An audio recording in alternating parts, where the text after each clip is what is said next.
Good, good morning, everybody. Can I just have your attention? Thank you very much. Can we please rise for the executive mayor? Thank you.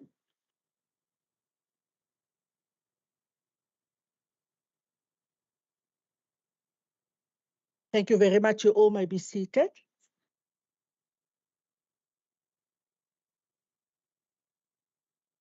A very warm welcome to everybody present at our October Council meeting, also the members who's joining online. This morning, we have the honor of the presence of Dominee Henry Meyer from the NG Moedergemeente in Mossel Bay, and he will then proceed to share a scripture reading and then also word with council this morning. Baie dankie vir die voorreg om u vanoggend hier te hê. Oor aan u. U mag nie die liggie in die middel druk. Dis sy, dankie. Good morning, everybody. Good morning. Thank you very much for the privilege to be here this morning. I prayed about this morning. What should I come and say here? It is not the day for a long sermon or something like that. The lady that called me said I have 3 minutes, but the speaker said I have 10 minutes. But I won't be long. So what I thought of doing here this morning is 2 things. One is to say thank you, and the other one is to give a blessing. So the first one is to say thank you for the work that you do. It is also God's work. Yes.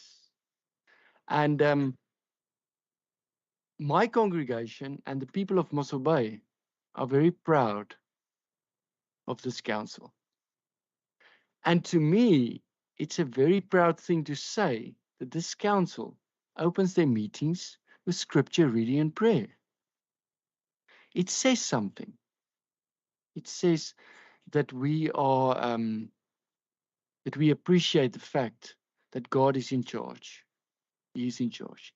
Yesterday, one of the elderly people in my congregation came to me and said, "You're opening the meeting, the council meeting tomorrow morning." I said, "Yes." And he said, "I have a scripture for you." And it's an interesting scripture. That's not really my message, but I told him, "Listen, I'll tell the people that the scripture." So the scripture is Proverbs 11, verse 11. It says, I'm first going to read in Afrikaans and then in English. It says, 'n stad kry 'n goeie naam wanneer opregte mense dit prys. Maar dit word afgebreek deur wat goddelose mense daarvan sê. In English it says, "Through the blessing of the upright the city is exalted, but by the mouth of the wicked it is destroyed." May this council, may this town also always be uplifted by the words of the upright. The blessing that I want to bring to you this morning is a long blessing that I'm going to read to you from the book of Deuteronomy. To me, it's a wonderful piece of scripture. I'm going to read that, and then I'm going to conclude after that with a prayer. If you fully obey the Lord your God and carefully follow all his commands that I give you today, carefully follow all his commands that I give you today, the Lord your God will set you high above all the nations on the earth. All these blessings will come on you and accompany you if you obey the Lord your God. You will be blessed in the city and blessed in the country. The fruit of your womb will be blessed, and the crops of your land and the young of your livestock, the calves of your herds and the lambs of your flocks. Your basket and your kneading trough will be blessed. You will be blessed when you come in and blessed when you go out. Blessed when you come in and blessed when you go out. May this be true for this meeting. Eh? The Lord will grant that the enemies who rise up against you will be defeated before you. They will come at you from one direction, but flee from you in 7 directions. The Lord will send a blessing on your barns and on everything you put your hand to. The Lord your God will bless you in the land he is giving you. The Lord will establish you as his holy people, as he promised you with an oath. If you keep the commands of the Lord your God and walk in obedience to him, then all the peoples on earth will see that you are called by the name of the Lord and will fear you. The Lord will grant you abundant prosperity in the fruit of your womb, the young of your livestock, and the crops of your ground, in the land he swore to your ancestors to give you. The Lord will open the heavens, the storehouse of his bounty, to send rain on your land in season and to bless all the work of your hands. You will lend to many nations, but will borrow from none. The Lord will make you the head and not the tail. Listen to these words. The Lord will make you the head and not the tail. May that be true. If you pay attention to the commands of the Lord your God that I give you this day and carefully follow them, you will always be at the top and never be at the bottom. You will always be at the top and never be at the bottom. Do not turn aside from any of the commands I give you today, to the right, to the left, following other gods and serving them. As long as this counsel is obeying the Lord, opening with scripture and prayer, serving God, the blessings of the Lord will be over this council and over this town. And that is what I want. And I'm sure that is what you want as well. And the words that I underlined here is the words that said, the Lord will make you the head and not the tail. May that be true. Let's pray together. Our Heavenly Father, we ask for your blessing upon us. We thank you that we have this great power, this wonderful wisdom, this deep insight, this flow of abundance surging through our lives, blessing us in every way and through us, helping and serving mankind. Through Jesus Christ our Lord. Amen. Thank you very much, Madam Speaker. Baie dankie, Dominee Henry Meyer, vir u woord gedeel met die raad. Indeed, we are God-fearing council and we're not ashamed to acknowledge him, for we do need him to guide us down. I am aware that people like yourselves do have hectic schedules, but I would like to invite you to join the council meeting if you wish to do so. You're welcome to take a seat in the gallery with the members of the public. But if you do have other appointments and need to get back home, then you are more than welcome to also be excused. Thank you, Madam Speaker. I really do appreciate it. What a privilege. It was really a privilege for me. And you must know that we as a congregation will always pray for this council. Thank you. Thank you. Thank you very much. God bless you.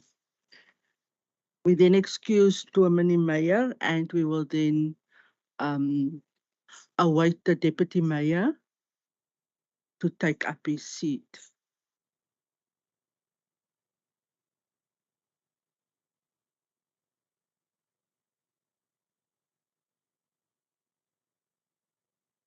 Right.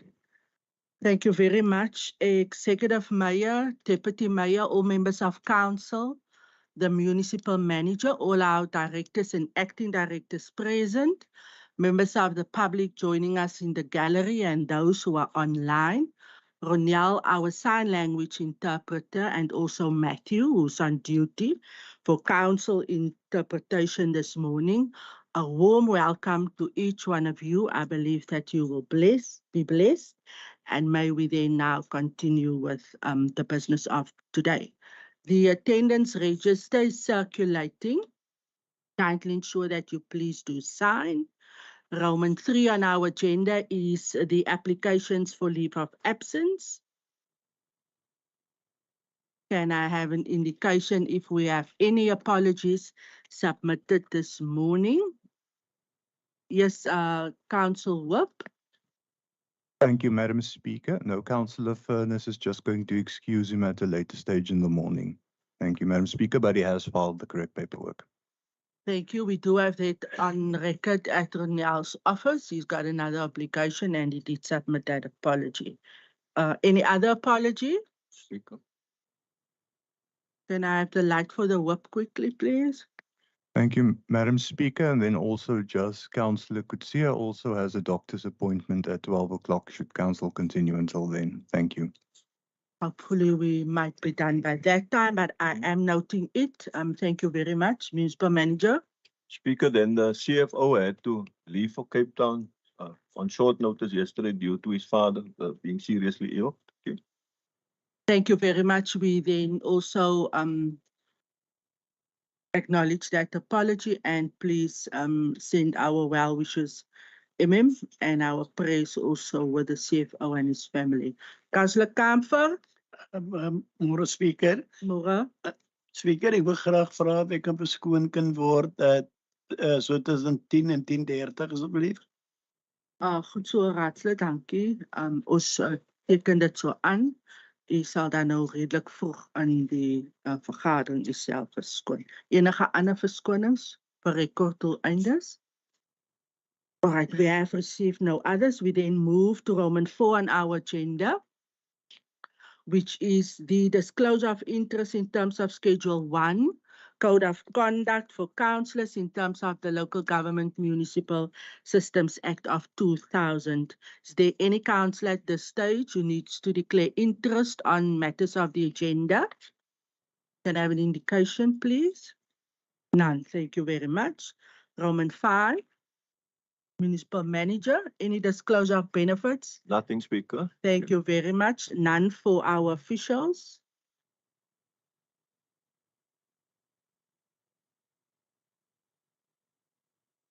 We are then at Roman 6 of our agenda this morning, which is the confirmation and signing of previous council minutes. It is the minutes of the open council meeting held on Thursday, the 28th of September, 2023, with folio numbers 15728 to 1697.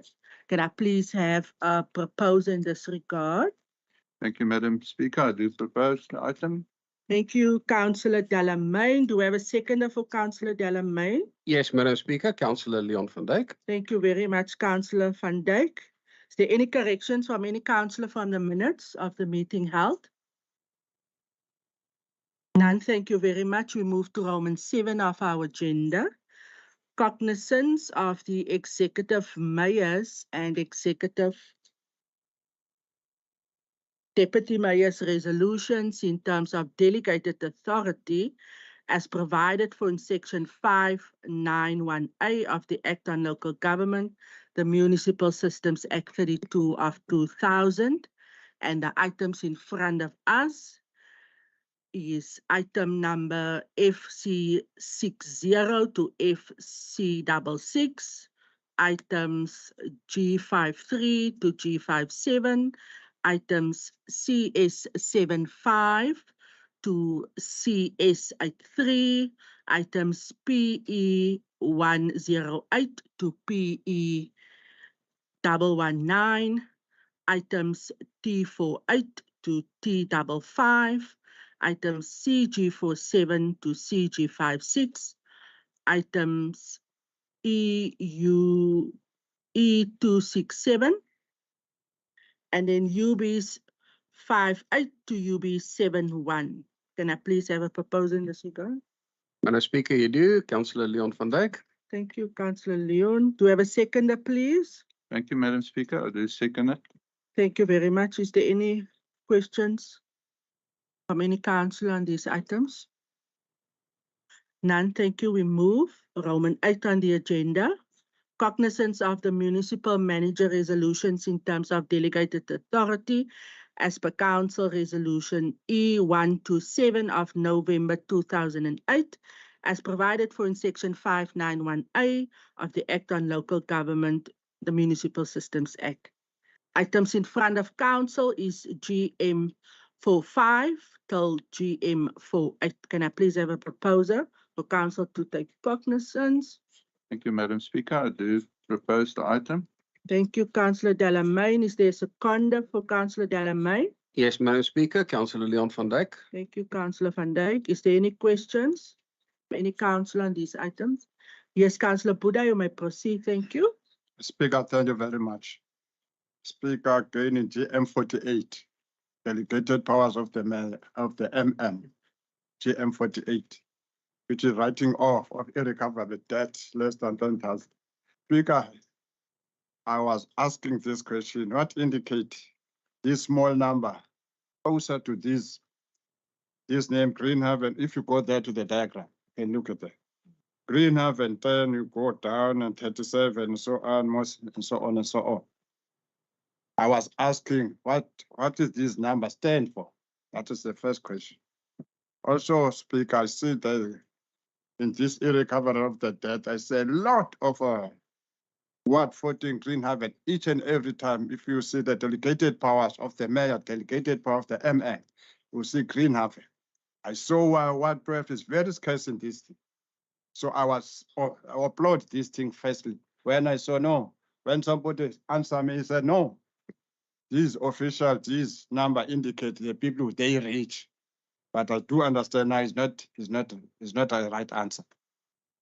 I was saying that we keep on saying at the ANC, the official here, they must go out in the community, reaching the elders, reaching the disability, reaching everybody outside there, writing. Then they're supposed to just write all the forms in terms of indigent and so on and so on. I'm still asking Speaker, what indicate this? What is the criteria to reach this thing? Because my word is very scarce in this thing. Thank you very much. Thanks, Councillor Buddha. Before I ask the to respond, if I could just have the administration record that Councillor Porter has joined the meeting. Thank you very much. Can you please respond? We are on GM 48. Councillor Buddha is asking around irrecoverable debt. Thank you. Speaker, no, the small numbers there cannot be the ward numbers. Cannot be some kind of code. Unfortunately, CFO is not here. What we'll do, Councillor Buddha, I'll ask CFO regarding the request to go out to those logo to speak to the people and see if people want to apply for indigent. Because if people don't apply for indigent, we won't know. But I hear what you are saying. I don't know if Mr. Scholes have an answer to what the code stands for on this page here. Council, no, I don't have an answer. We will refer it to the CFO. Thank you very much, Mr. Scholes. We then note and we will then request an explanation with reference to the code. Councillor Buddha, do you have a follow-up? Speaker, thank you very much. I heard what the MM is saying. All what we are saying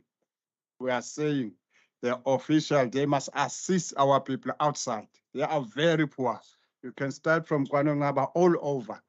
Elderly, disability, all the people, they don't have 30 rand to come here. If you come in this town with the public transport, you come with the 15 rand back. Officially, they must do there, go there.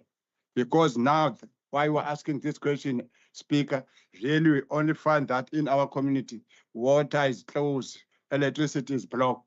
That is why we are saying, officially, they must assist us, go there, and then help the people here who are unable to come in this town. Thank you very much. Thank you, Councillor Buddha. Yes, if the MMC of Finance can also take note, the Finance Department to then do indigent subsidy outreaches and go mobile to the relevant communities. You have done that in the past. There's a request to do so again. We've done it very sufficiently and effectively. So it's a very reasonable request. See no lights. Raadslid Porter, u kan voortgaan. Dankie. Oh, I'm Afrikaans now, Speaker. Good morning. You can speak in any language of your choice, Councillor Porter. Because just to add on Councillor Buddha, I think from a Patriotic Alliance, we have numerous times we have raised this in council. We've asked for the very same thing. And glad to see again that you refer this to the MMC. We are really hopeful that there's work that follows after this request. It is not an ANC request. It's not a PA request. When we address these type of things and we ask for services to be brought to the people, we are looking at how best we can share equitably across the board. Those who don't have the means, this council or the municipality must reach out to them. We just want to re-emphasize the point that the ANC has put to the board today. Thank you very much. Thank you very much, Councillor Porter.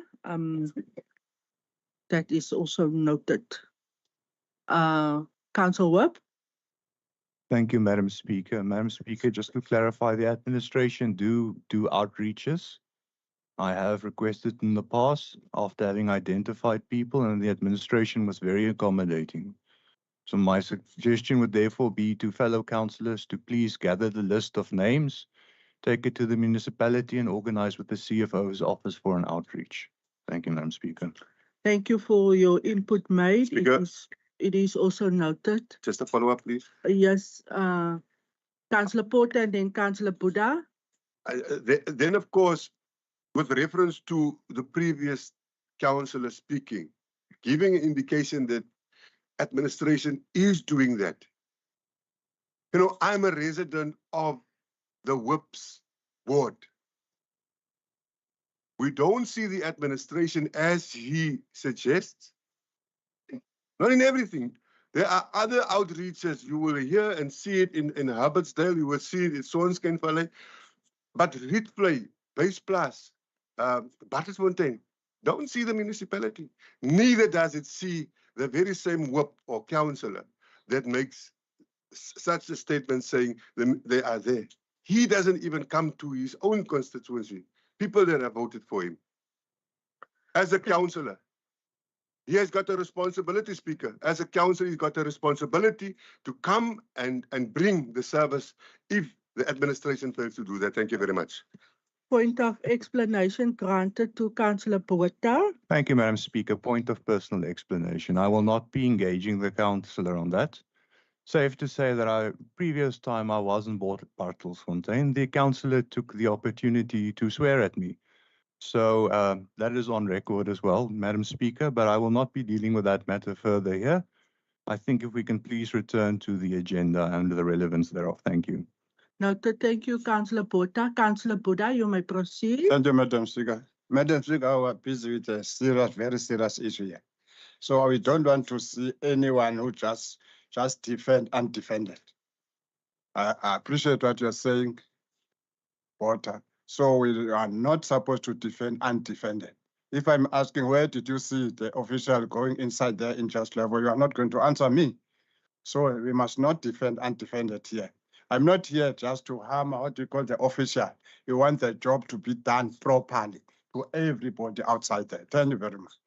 Thank you very much, Councillor Buddha. Municipal Manager, the request then from Council would be for indigent community drives, which we have effectively done in the past, and then ensure that we take it to all 15 wards to make sure that we do not leave any community behind. Thank you for that point raised. It is well noted.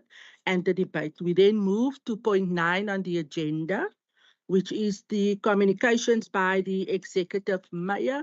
And I now hand over to our Mayor to address Council. Thank you, Executive Mayor.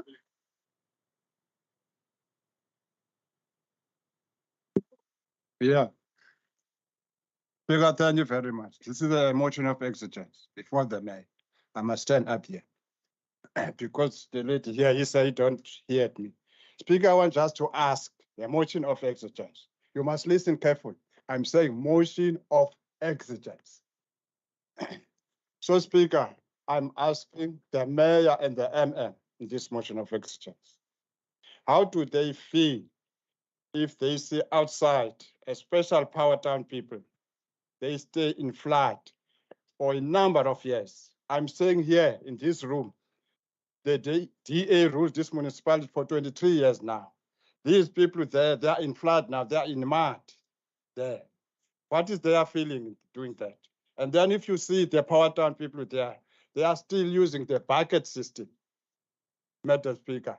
And on the other side, when you see, you can look if you know Mossel by Ward 9, Kiwi Strat, you are going to see there, the people there, they are staying in Kiwi Strat. They've got 2 houses in 1 plot. I want just to raise that question. What is the feeling of the executive mayor and the MM? Thank you very much. Thank you, Councillor Buddha. In terms of Rule 57, yes, you are allowed to bring a motion of exigency and then share the subject matter to council. Do we have a seconder for, why is your light on? Not so. Madam Speaker, I'm second.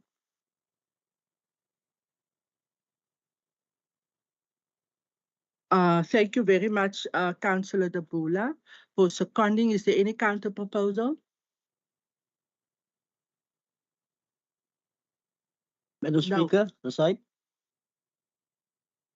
Thank you, Councillor Poison. You may proceed. Madam Speaker, it's possible that our caucus can have a caucus of 5 minutes, grant us a caucus of 5 minutes.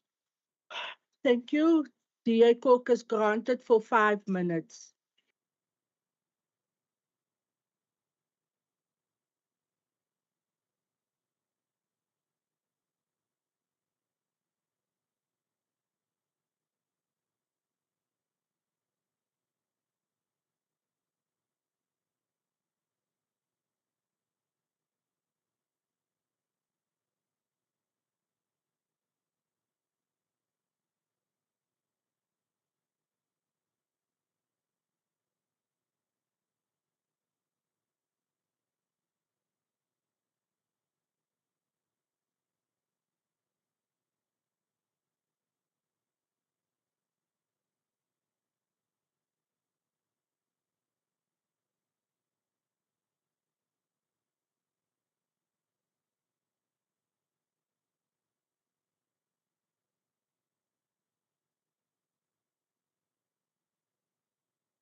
Thank you, everybody. Thank you very much.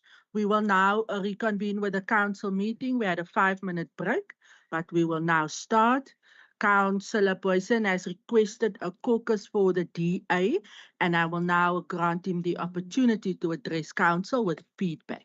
You may proceed, Alderman Boyson. Thank you, Madam Speaker. I'll give over for the mayor. Thank you very much. Executive Mayor, you may proceed to address council. Speaker, thank you very much. I just we're not going to support the motion, but I do want to just mention that I want to thank Councillor Aniki, who's been involved over the weekend. And especially on Sunday, I also spent a few hours on Sunday in Powertown. Councillor Aniki basically know the residents by name. And then I also want to thank the administration who helped. I know that some trenching has been done. On Sunday, it was still too wet, so the administration couldn't work or engage, but on Monday, extensive work was done. We have engaged with the community on various occasions. I'm just giving background, Councillor Buddha, why we're not going to suppose the motion, because we're already busy with various actions. We've engaged with the community. The community got the opportunity to move to Sonskyn Valley. Many of them didn't want to leave, and we understand why. It's due to their livelihoods. They work and live, and their children go to school in Grootbrak, so we understand that as well. And the wish of the majority of the community there is to stay in that area, which is obviously a floodplain, and that's why whenever the rain's coming down, they know they're at risk of being flooded. But they do want to remain there, and that's the challenge. So we have engaged, and with Director Venter as well, we've asked to get environmental insight into will it be able to keep them there, to have stilted houses and so forth. But we're still waiting outcome on that. Thank you, Speaker. Thank you, Executive Mayor. You indicating that the DA is not in support, so I am asking then for a counter proposal to the proposal of Councillor Buddha. The Mayor indicated not in support. Is there a seconder? Yes, Madam Speaker, the Mayor essentially having answered the questions, I second that it does not proceed then in the form of an item. Thank you very much. As per the rules, I will have to call for a vote.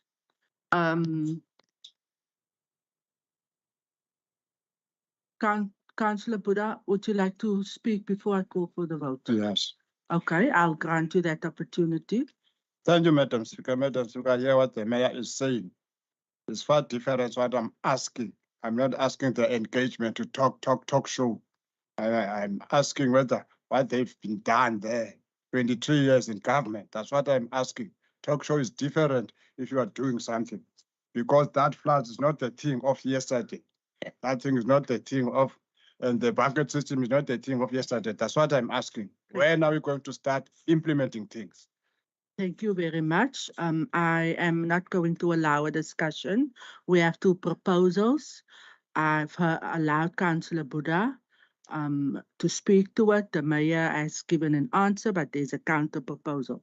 All in favor of the proposal made by Councillor Buddha, can I please see your support by the show of hands? We just count 1, 2, 3, 4, 5, 6, 7.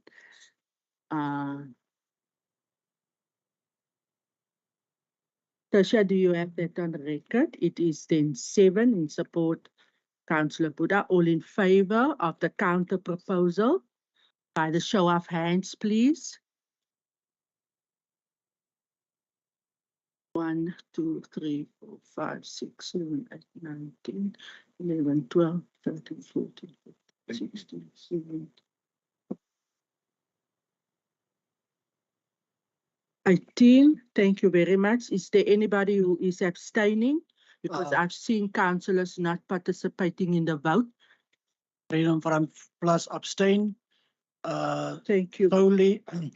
We solely abstain because we don't know really what is the issue and how the issue must be handled. Thank you very much. It was not clear. Thank you. Thank you very much. The Freedom Front on record, they are abstaining. Then Councillor Kamfer. And the speaker goes abstained. Thank you very much. The outcome of the motion is 7 in favor of the proposal by Councillor Buddha, 18 in favor of the counter proposal by the Mayor, the Freedom Front abstained, and ICOSA also abstained. That concludes it. Thank you very Speaker, much. Councillor Gous, I'm not going to allow a debate. I have concluded on the vote.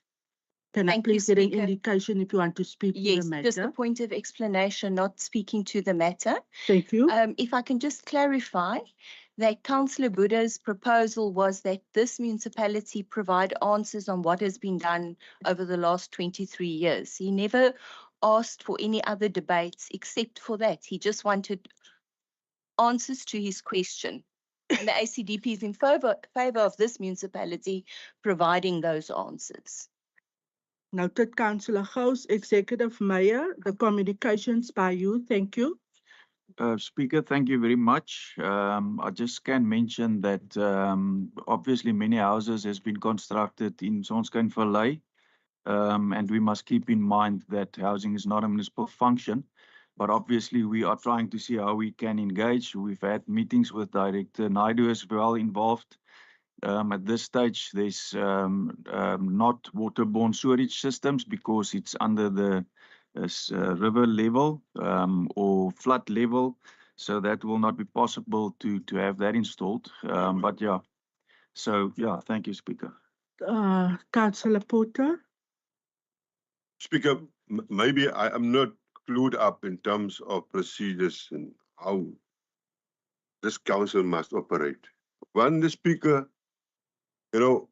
make a ruling to say, Councillor Gous, I'm not going to allow. She raised a point of personal explanation. You made a call again. The matter is closed. There's another councillor putting on a red light and he's been allowed to speak. That is totally inconsistent and biased to the item, Speaker.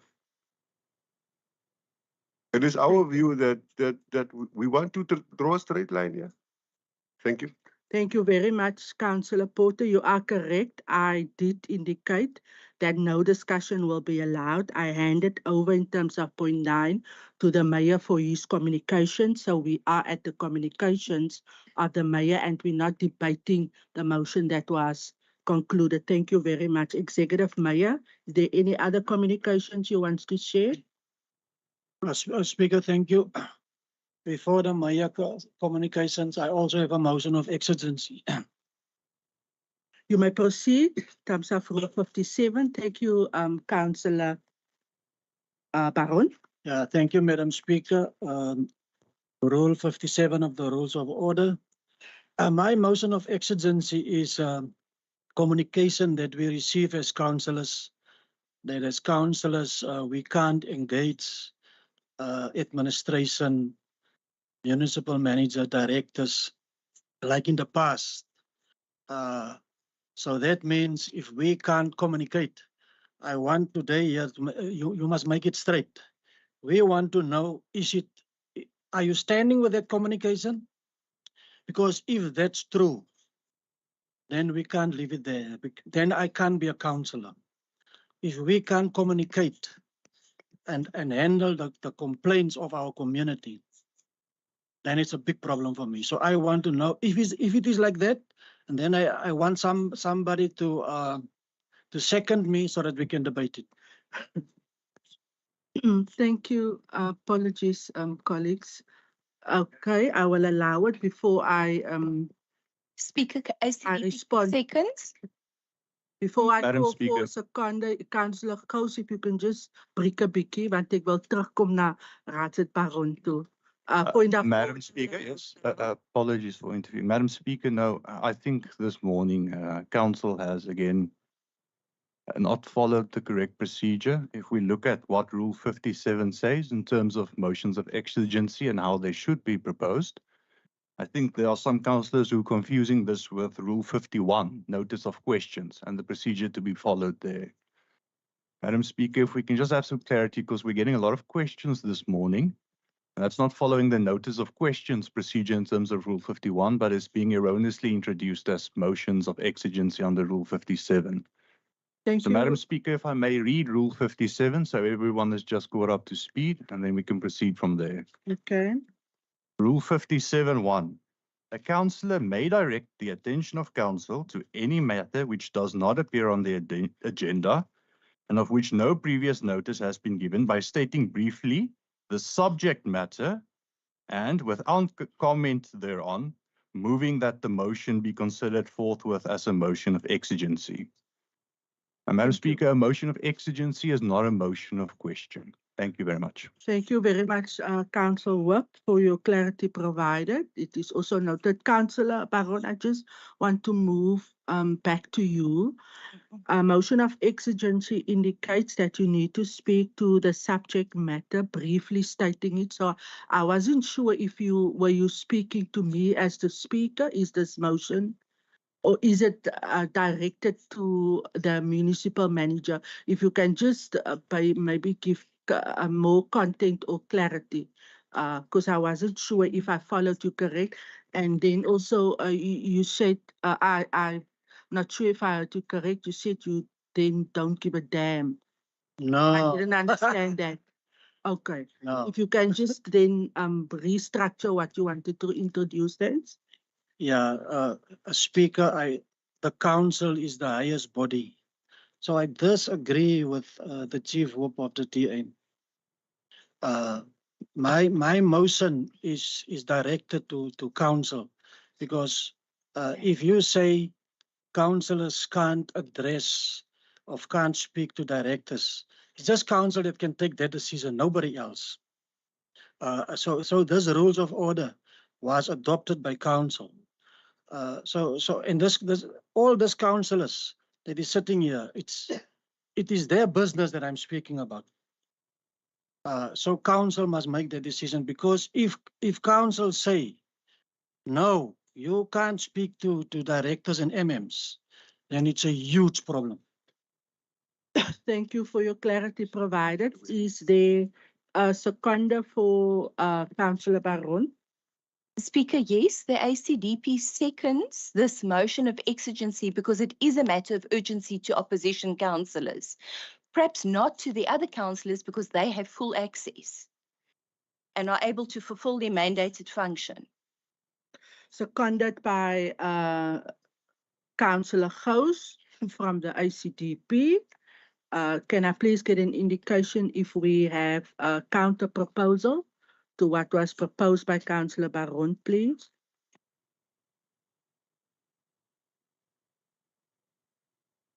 Executive Mayor. Speaker, Rule 69 makes it clear in terms of how councillors should ask questions. This is also not a new decision that's been taken. That's just been communicated again. There's been the way that we do it for quite long. And I can just mention that it's not for only opposition councillors. This has also been communicated and asked to the DA councillors in our past caucus or previous caucus. So this is what we ask, how we're going to work. And as I've mentioned, we are working in terms of Rule 67. And as I've mentioned, it's not some 69, sorry. And this is not something new, Speaker. It's we just ask again that we keep with what's been communicated previously. That was what the memo was about. Thank you, Executive Mayor. I'm asking for a counter proposal. Speaker. Executive Mayor, is that your counter proposal in terms of Rule 69? Can I have clarity? Thank you. Can I have the light for the Executive Mayor's counter proposal, please? Point of order, Speaker. Dankie. Okay, Raadslid Pote, u kan voortgaan. Speaker, I'm confused. I've expressed myself earlier of what is allowed and what is not allowed and how biasness falls into that. Councillor Baron from the Freedom Front Plus raised a motion of exigency. And in my view, sitting here, I'm not the speaker, I'm not the mayor, neither I'm the whip. But the recollection I have is that there is a crisp and central issue that has been addressed, and that is the communication of councillors to the administration. That's it. There must be an issue, and that has been addressed. If any one person, that includes the whip, is explaining to this council how a motion should be tabled, and the briefness in terms of the issue is being emphasized, then I don't think whether you put a statement and or a question as relevance. The relevance here is the item or the issue has been put to this council. That is the crux of the matter. Now, I'm not sure whether the point that the whip is raised with the follow-up of the mayor really has relevance here. You see, it's because of the very same item that I don't want to discuss now, but I want this motion to be passed and I want to support it. But in conclusion, to the point that I'm trying to make, is this not why opposition parties in this council is perceived to be noisemakers? Because we will never have the opportunity to do the functions that are required from us, not by the rules, DA rule of this council, but the Electoral Commission and the act that goes with it. You can point of order the whole day. I'm on that boat again. Yes, you may proceed. Thanks, Councillor Porter. You may proceed. Mayor, can I have the light before I come back to you? Speaker, I will, but I just still didn't get the point of order of Councillor Porter. He didn't mention the rule referring to. Councillor Porter, you may proceed. Thank you, Madam Speaker. Now, just clarity on the point of order in terms of Rules 40, disparaging remarks. I think the councillor mentioned that the opposition are perceived as or are noisemakers. If you can just withdraw that statement against the opposition parties. Thank you, Madam Speaker. You, Councillor Porter, can I have the light for Councillor Porter, please, in terms of that point of order? Councillor Porter. It is recorded. It has been omitted out of the minutes. We came back. I asked that to be included into the minutes. It is supposed to be on YouTube. It has been taken out. I've asked that stuff to be back there. Where that mayor sitting there told us as opposition parties that we are noisemakers. And if there's any rule in this council that expect of me to withdraw the truth, then I am going back to say that this is not a kangaroo court and we're not going to allow it. And that is something that I will not withdraw. Not today, not ever, unless that mayor goes public and apologize to all parties and their representatives sitting here that is not party to the DA. Thank you, Councillor. Thank you very much. Thank you. Your point is noted. I am now going to allow. Thank you, Speaker. Speaker, my light is on. From my side, I just want to say if there's no counter proposal, or let me say it like that. If there's a counter proposal, then the Freedom Front Plus want a caucus. Thank you. Thank you very much. Councillors, if I can just get back to the procedure of a motion of exigency. We have derailed and I have allowed discussion on it.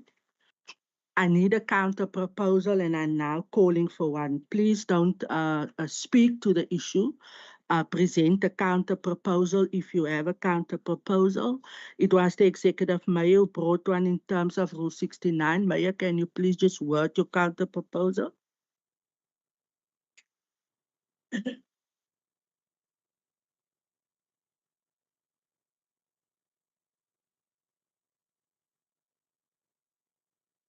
Kan ons net die lig kry vir burgemeester? Ek gaan nou vir u kans gee. Dankie. Okay, yeah, we're not in support, Speaker. Not supporting the motion. Kan ek 'n sekondant kry asseblief? Madam Speaker, I will second the mayor's counter proposal as the initial motion is vague and I'm not clear as to the effects on Rule 69. Thank you. Thank you very much, Council Whip, for providing that clarity on your secondment. I am going to bring it to a vote in terms of the process, but I just want to give Councillor Kamfer and then Councillor Buddha an opportunity to speak. Thank you, Madam Speaker. Madam Speaker, I just want to ask something to the MM. Was there a problem to talk to the officials, MM? Because I like to talk to the officials when I got a problem, MM. Nee. Point of order by Council Whip. You may proceed.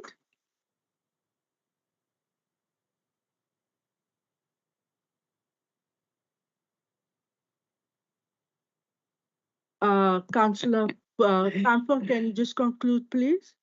Thank you, Madam Speaker. I just want to find out, Madam Speaker, I like to speak to officials when there's a problem in the community, certain issue. Then I like to, and all the officials here, I like to talk to them and the directors. Was there a problem? Why the point coming up and said we mustn't talk to the officials? I know there's a book in this end, and there's what's happening in outside. It's different. And that's what I'm asking today, MM, was there a problem to the officials that we talk to them when there's a problem outside in our community? Thank you, Councillor Kamfer. I will allow Councillor Baron the last bite before I bring it to vote, because he was the one who brought the motion. But can I have the light for Councillor Buddha? So input nee, kan nie gou die lig vir Raadsit Buddha gee. Daarna kom ek terug na u toe. Dankie, Raadsit Buddha. Thank you, Madam Speaker.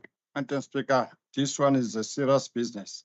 As you all know here, some of us, we don't have offices.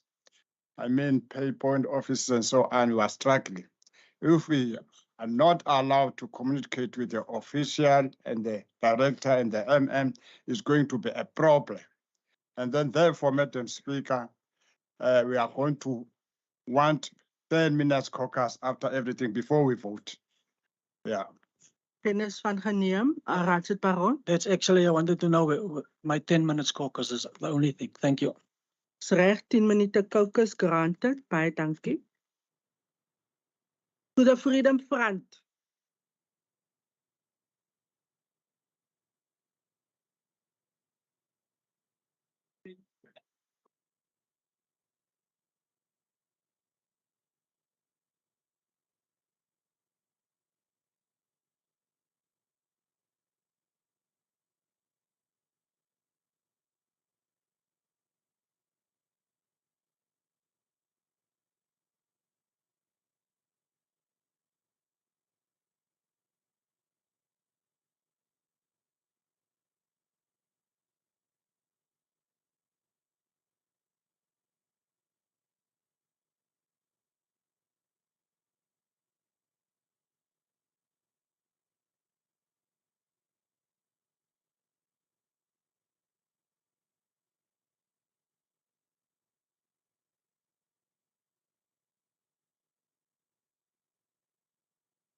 council meeting, and I will be asking Councillor Baron to address council.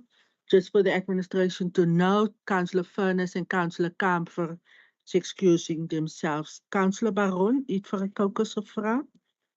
U kan toelig asseblief, dankie. Is toch?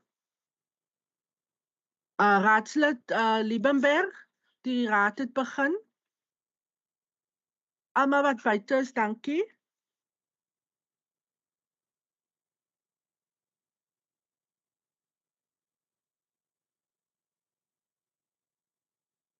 Raadslid Kamfer, kan u asseblief die raadsaal verlaat, dankie. Councillor Baron, you may proceed.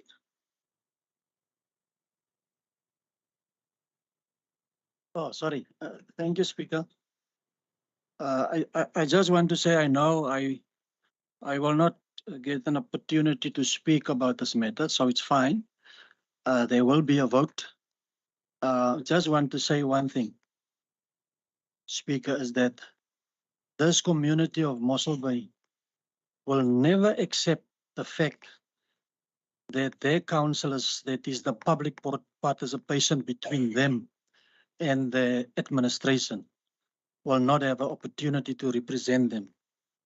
So I want to caution the Democratic Alliance today to not endorse this thing, because if they do it, they will not be able to handle the problem that will come for them.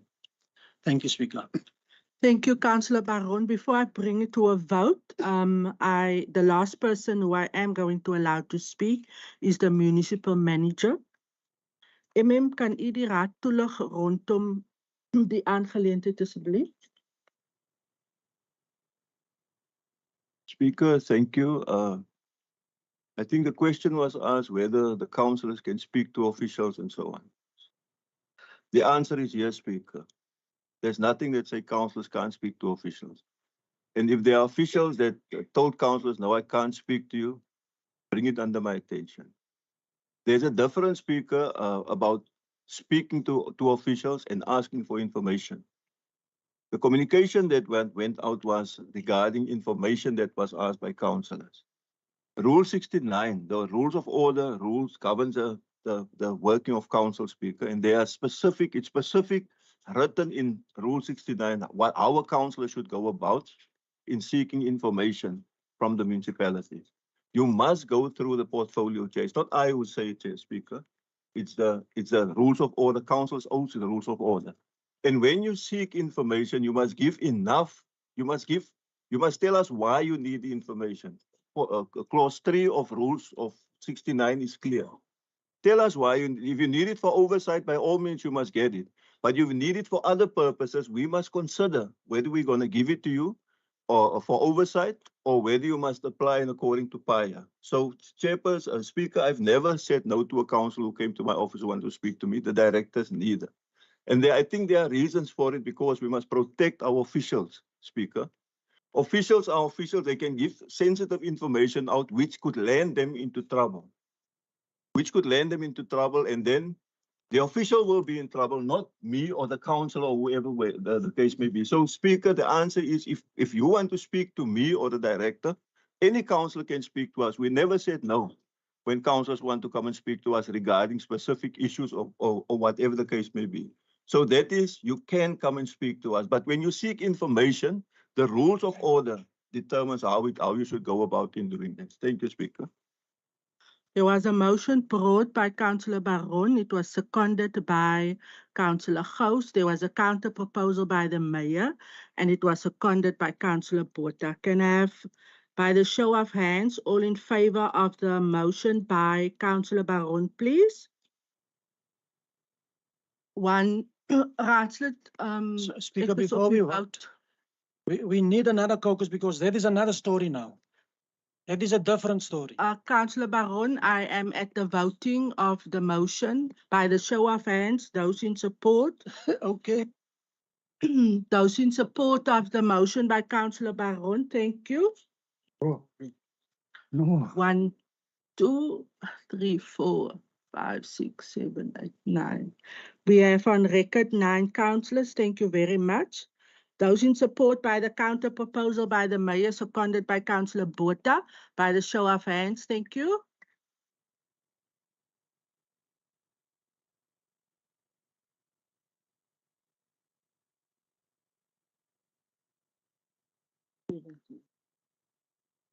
Seventeen. Thank you very much. Speaker, if I may We please. then have to the the minutes. outcome.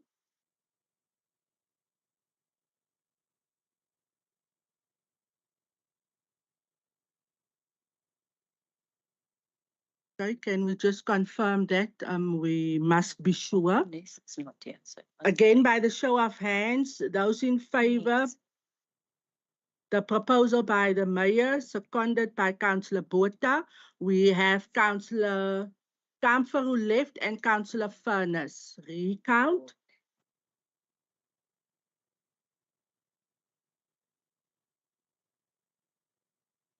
$18. Just a correction there. 18. It's a norm. It's a norm. 18.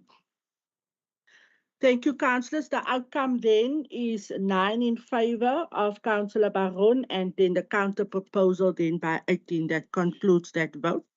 And the Speaker. matter, thank you very much. We now move. Speaker, Raadslid. thank you, Speaker. If the ACDP can ask that my reasons for supporting this motion please be minuted. Baie dankie. Thank you, Speaker. The first reason is that the rules are not the rules of all councils all over South Africa. These are DA rules in the Mossel Bay Municipality, that you have to go through a gatekeeping political office bearer to get information from an administrative staff. The second thing is when our MM says that our administrative staff could end up in trouble, could he perhaps clarify who they will be in trouble with? Is it in trouble with the governing party? Thank you, Councillor Gous. I'm not allowing a debate. We've concluded the vote. We are now, ja, so ons ook kan ophou lag nou, want dit is 'n grappie. Ons is op die agenda. As jy nie wil deel wees nie, daar is die deur, dan kan jy buite gaan koffie drink en lag. Ons is op die agenda. Communications of the Executive Mayor. Mayor, do you have any communications this morning for council? I do have, Speaker. You may proceed. Thank you. Thank you, Speaker. Mossel Bay is emerging as an events capital of the Western Cape. We're very proud of that. Some of the illustrious events that chose Mossel Bay as the venue are the toughest firefighter that we've had in Mossel Bay. I want to congratulate them once again with this event. I've seen some comments on social media, but yeah, the firefighters paid for this event by themselves. They fundraised themselves and they got their own sponsors. Yeah, so Mossel Bay proudly hosted the toughest firefighter alive SA challenge over 3 days of relentless competition in less than ideal weather conditions. The event concluded with a gala prize giving hosted in the Mossel Bay Town Hall.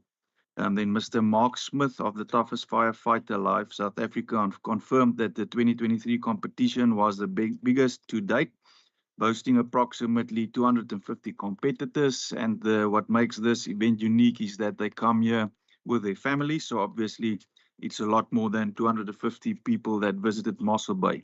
The TFA will enter the qualifying South African firefighters into the international competition in Denmark in 2024. So just once again, congratulations also to Mr. Joey Johnston in his absence for the arrangements he's made on behalf of Mossel Bay Municipality.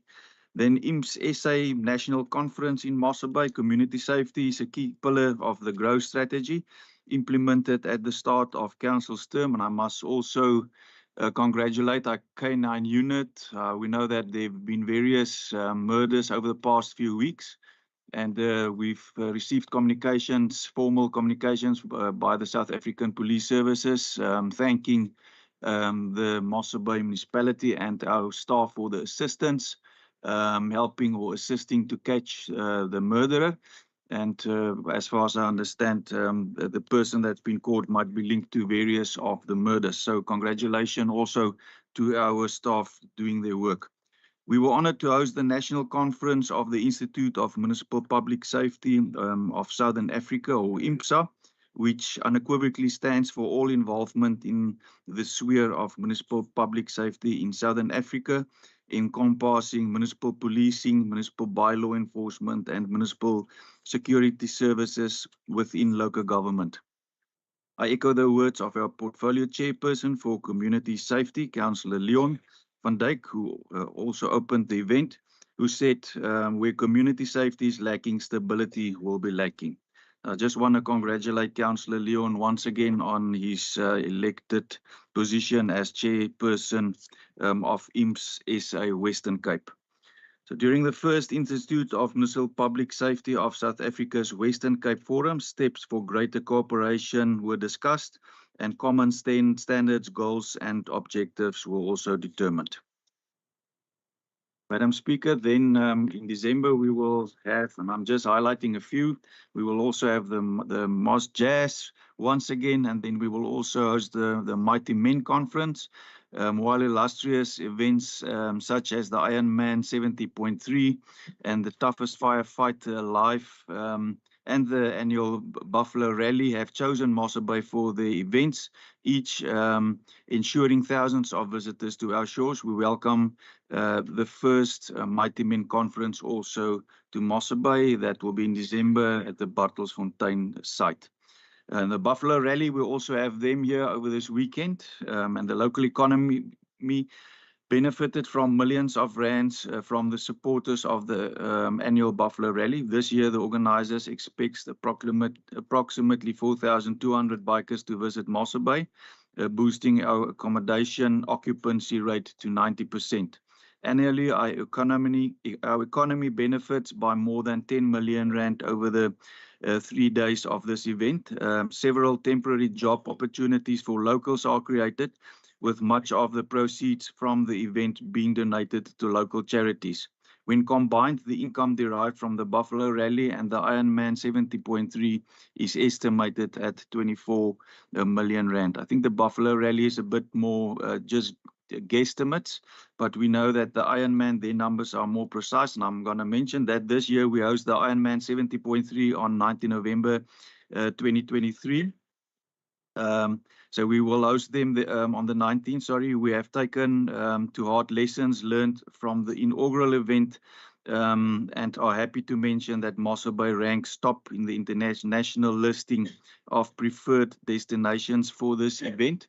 At this stage, we ranked number 3 in the world. We also want to ask our residents to receive our athletes coming to Mossel Bay with friendliness and with warm-heartedness, and make them feel very welcome. It will be very nice if we can be ranked the number 1 Ironman in the world. But we are already doing very well. It was our first one, and we're up at number 3. Based on the post-race athlete survey done independently, Mossel Bay benefited by 58.233 million rand from the direct spend by participants and supporters who have spent an average of 1,600 rand per day in Mossel Bay. The previous event hosted 2,694 registered athletes, each with an average of 3 supporters. The total overnight stays were 36,306, with an average stay duration of 3 nights. Restaurants reported an increased profit of between 30% and 50% for the 2 consecutive weeks. Skills transfer and community involvement. The Ironman 70.3 Mossel Bay provides opportunities for community involvement and upliftment through skills transfer to young talent in the greater Mossel Bay. Across the globe, South Africa's volunteers are commended as being the best, and locally 1,000 volunteers opportunities were created at the 2022 event, stemming from schools, the South Cape College, running clubs, and even from creches. As with the Buffalo Rally, local charities benefited from the event. The athletes who raced for the Ironman 2024, the Kids Charity raised a record-breaking R500,000 in Mossel Bay. Then the cruise season in Mossel Bay, and just touch on that as well. As we are gearing up for another bumper festive season, we anticipate welcoming even more cruise ships to our lovely Mossel Bay.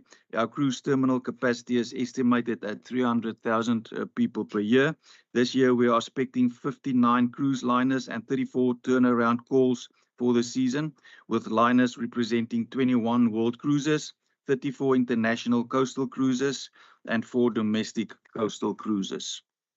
Among them will be this 7 new passenger cruise liners, namely the Coral Geographer, Silver Spirit, Swan, Hellenic, Diana, MSC Splendida, MSC Poesia, and Norwegian Dawn. Then season monitoring, I've mentioned only a few events responsible for bringing thousands of visitors to our town. We've also, as you know, established a committee, an events committee. And at this stage, I know that Director Nell indicated the other day that more than 100 events has been hosted. With the upcoming planned events for December, it's going to be more than 100 events for the year. And I just want to mention our season monitoring, how that work to coordinate service delivery excellence and to ensure that all our visitors enjoy the best of what we have to offer. I want to commend the Senior Manager Support Services, Mr. Hubert Kotse, sitting there right in the corner in the back, and I see he's got his green on since he's a Springbok supporter, under whose guidance and chairmanship our annual services monitoring meetings will again be conducted daily during the holiday season, as supposed to weekly. So during the December holiday, we move from only Friday services monitoring to daily. And these monitoring meetings succeed because representatives from various organizations, government departments, security and business groups attend the daily meetings to assess problems and provide timely and adequate responses to service delivery issues. Then, Speaker, I can just mention that we did have a meeting with the Roads Department, Western Cape Roads Department, and Louis Fourie, the construction will be suspended on the 15th of December, and all barricading will be moved out of the roads. So they are working towards opening the roads a bit more, that it's more accessible, that emergency vehicles can also move more freely through Louis Fourie. And then I just want also to ask our residents to be patient with our holiday makers, to allow them to enjoy what we are privileged to enjoy all year round. And please treat them with respect and be friendly to them. Then the municipal app, unlike previous years, the municipality now boasts an events calendar through the Collaborator Citizen app. This offers an easy reference to what is happening in our lovely town. Many new features are about to be launched, and if we have not yet downloaded the app, I urge you to please do that. Thank you very much, Speaker. Thank you, Executive Mayor. We're then at the communications of the Speaker. I have none this morning. Just in front of me is the list of our councillors who have celebrated their birthdays. Councillor Erika Meyer on the 17th of October, wishing you well, good health and much love. I hope you had lekker birthday spoils. And then Councillor Mkontu will be celebrating his birthday on Sunday. All right. Wishing you well. May you have lots of chishinyama on Sunday and cake. And thank you for being also part of our team, Councillor Mkontu. Councillors, we have a long list of residents who are sadly passed on. We have 1 to 2.5 pages this morning, and I would like to ask you to please rise for a moment of silence, showing respect of those who has passed on. Thank you very much.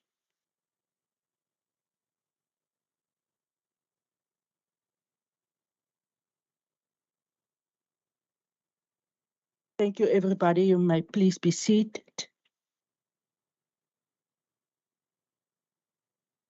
Roman 10 on our agenda is the written questions. Executive Mayor, Municipal Manager, is there any questions from any councillor this morning? Not received any, Speaker. Thank you, Mayor. I think there was some question, Speaker. I don't know if the councillors received the answers, yeah. Were there questions? Yes, I don't know if Okay. the councillors received. Individual. I know about Councillor Gous, and it was reported that she received the answers, not received. The communication I saw was a response that were to go to Councillor Gous. Okay. Thank you, Municipal Manager. Councillors, that brings us then to the agenda of this morning. Just for you all to note and be reminded of, we have one additional item that we will, at the end of our last item in the open council meeting, we will attend to the item which is E294, and I believe every councillor has received the additional item. We are then on page 1698, our first item. It is E268, the funeral costs for the burial of the 5 fishermen that passed away on the 8th of August 2023. In front of council is the recommendations 1 to 4. Can I please have a proposal in this regard? Thank you, Speaker. I'll propose. Thank you, Mayor. Is there a seconder for the Mayor on the item? Speaker, I will second. Thank you, Councillor Baron. Is there any questions from any councillor on this item? I see the lights of Councillor Buddha and Councillor Gous. You may proceed, Councillor Buddha. Thank you, Speaker. Speaker, as an ANC, we pay a severe condolences to these people. These people, they are breadwinners. And then the sad news when you saw people, they are drowned in the sea. This scenario has happened, I think, 25 years ago, here next to the bar. Yeah, so we pay severe condolences about these people. But Speaker, I want just to know, between the pauper burial and destitute, when I read number 2 in the recommendation, I'm confused. Is a pauper of his destitute or the two of them who are going to use to bury these people? Thank you very much. Thank you very much. Question of clarity by Councillor Buddha in terms of pauper and destitute burial policy. And Director Nyal, I'll come back to that. Councillor Gous, I saw your light. And then Councillor Porter, please. Thank you. Thank you, Speaker. On behalf of the ACDP, I'd also like to offer our condolences to the families that have lost breadwinners and loved ones. But I also, in the same breath, want to thank the Mossel Bay Municipality for their kindness and their generosity towards the family in assisting them. Thank you. Noted, Raadslid. Raadslid Porter. Speaker, thank you. The Patriotic also want to share their support and condolences to the family.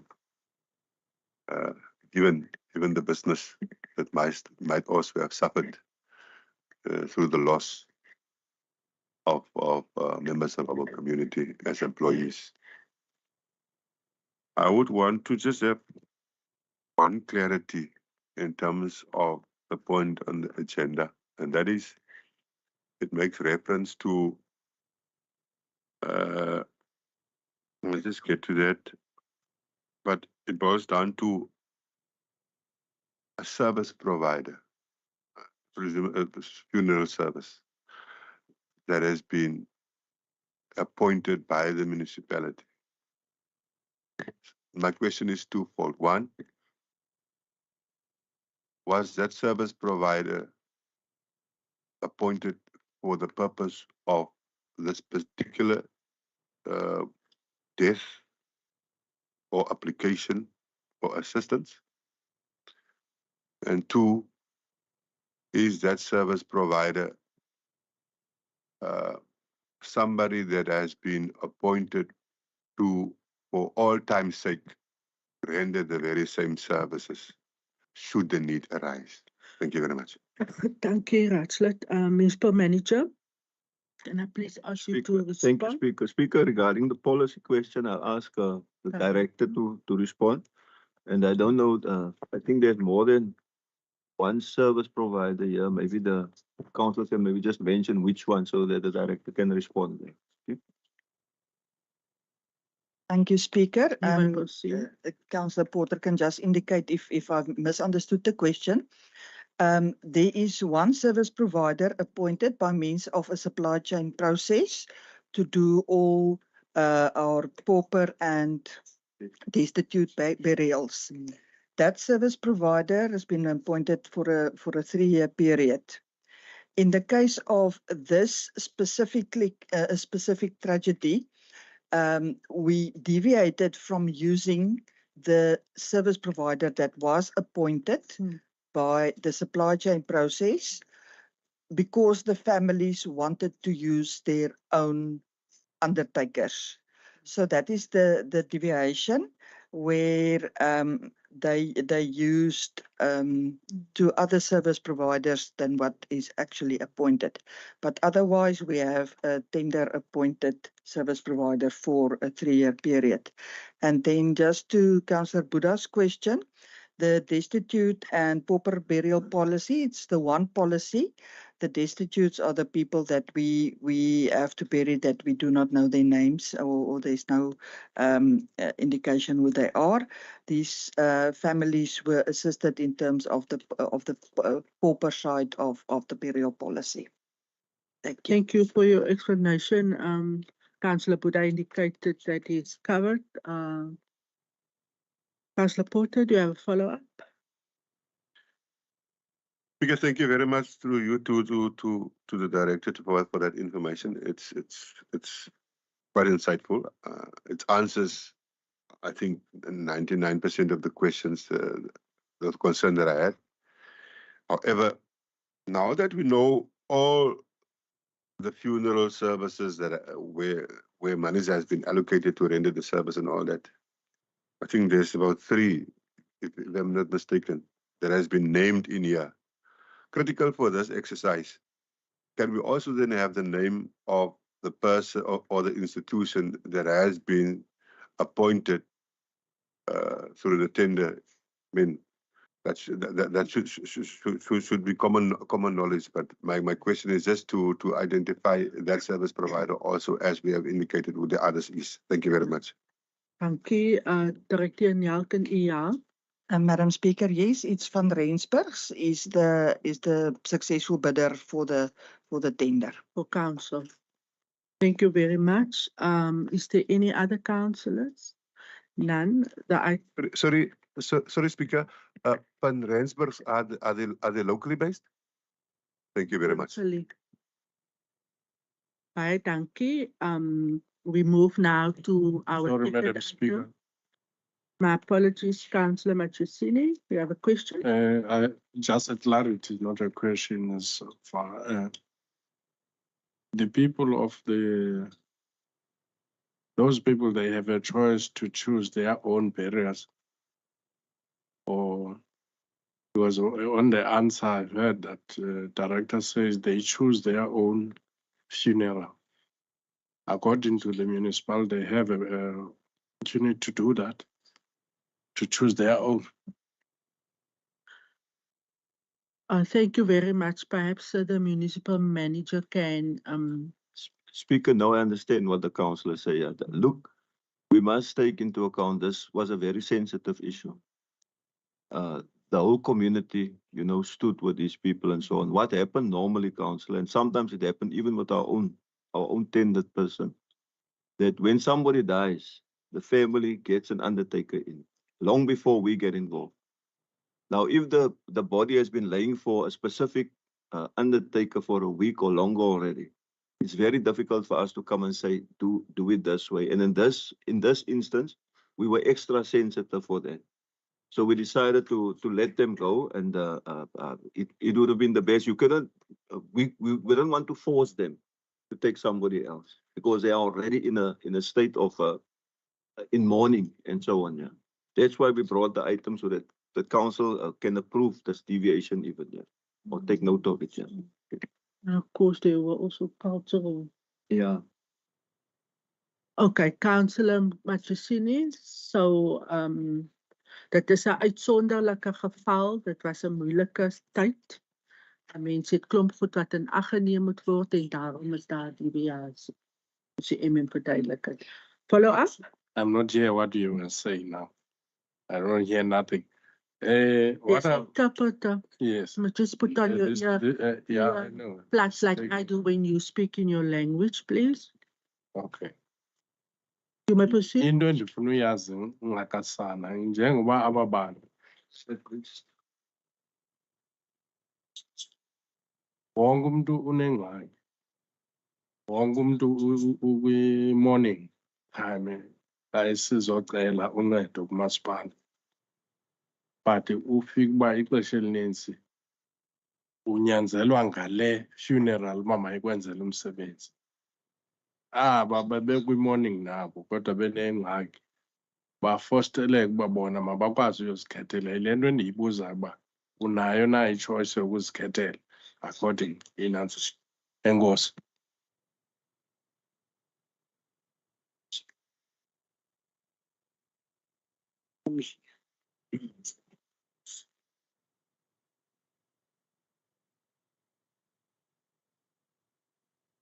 You got a question? Okay. Dit kan maar antwoord, municipale bestuurder. The director works directly. Let's give her to respond to it. Understand it. Madam Speaker, in terms of the policy, it's in absolute exceptional circumstances like we had here. Otherwise, you do not have a choice. If a body is lying at a specific undertaker and it is not the undertaker that was appointed in terms of the tender process, the supply chain process, then the body will be moved from the one undertaker to the one that is actually supposed to do the work, and the undertaker that initially had the body will be paid for the days that they did have the body. If there is some weird problem with documentation or whatever, and it takes a month, then we look at it again. But usually within 10 days, the process is being addressed and handled, and the body will be moved to Van Rensburg to do the funeral, if it's a pauper or destitute. Thank you for your explanation. We then understand that this was an exceptional case. Councillors, we are now on item E269, the disposal of capital assets. Can I please have a proposer in terms of the recommendations 1 to 2? Is daar 'n voorsteller? Madam Speaker, I propose. Dankie, Raadslid Toensha, sy sekondant. Speaker, ek sal sekondeer. Baie dankie, Raadslid Anton. Is daar enige vrae van enige raadslid? Councillor Liebenberg, you may proceed. Speaker, thank you. It's just for clarity or actually curiosity. The annexure shows that there's more or less 130 electrical meters that have been replaced. Now, I just want to know, could this be attributed to the faulty meters, or is it also to do with people switching over to the solar and inverter systems? Thank you. Thank you for your question. Water meters, can I ask Director Naidu to respond for us? Director Naidu, thank you very much. Yeah, these are generally faulty meters. Faulty meters. Thank you very much for your clarity. Councillor Liebenberg, you covered? Baie dankie. Any other questions? You may proceed, Councillor Gwaza. Thank you, Madam Speaker. Also in the annexures, I see there is words that is written there. I need a clarity on that. Words. Okay, so clarity. Question, there is words written. I am assuming that that is then the relevant word where the work was done. Am I correct, Director Naidu? That's correct. Thank you very much, Councillor Gwaza. So that's the reason why they're listing in the columns the relevant words. Enige ander vraag van enige iemand? Thank you very much, councillors. We then move to item E270. It is the notice of resignation of a member of the Valuation Appeal Board. The appointment of a substitute member is then in front of us for council to, one, take cognizance and then point 3, we note that the process to appoint the next valuation appeal board member. Okay, it will commence in October. Just a correction there under recommendation 1. Mr. Swanepoel, that we just include there his initials. It's Mr. H.J. Swanepoel. Can I have a proposal, please? Thank you, Madam Speaker. I therefore propose the item. Thank you, Councillor Delamain. Is there a seconder, please? Yes, thank you, Madam Speaker. I will second the item. Thank you very much, Councillor Annie. Is there any questions from any councillor on this item? No, we move. Thank you, councillors. Item E271. In front of us is our finance management report for September. It is the 52 report serving before us to take cognizance and then for council to review and consider the report on the quarterly amounts saved due to the cost containment policies. Can I please have a proposer? Thank you, Madam Speaker. I will propose this item. Thank you, Councillor Annie. Is there a seconder? Thank you, Madam Speaker. I will second the item. Thank you, Councillor Meyer.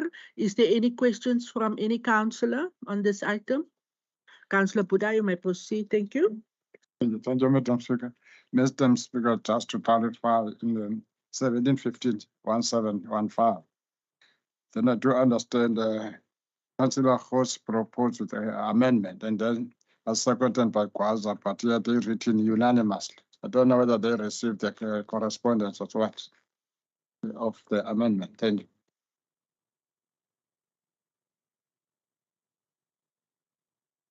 Are you talking to the minutes of M? Oh, okay.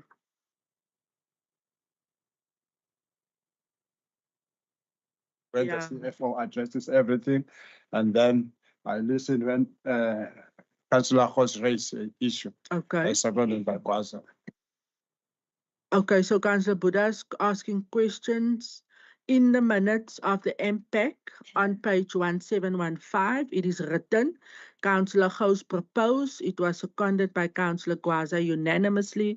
Chairperson of the MPAC meeting, can you please perhaps assist? Raadslid Baron. Yeah, thank you, Speaker. In the minutes, we include the concerns of Councillor Gous. I can quickly read it.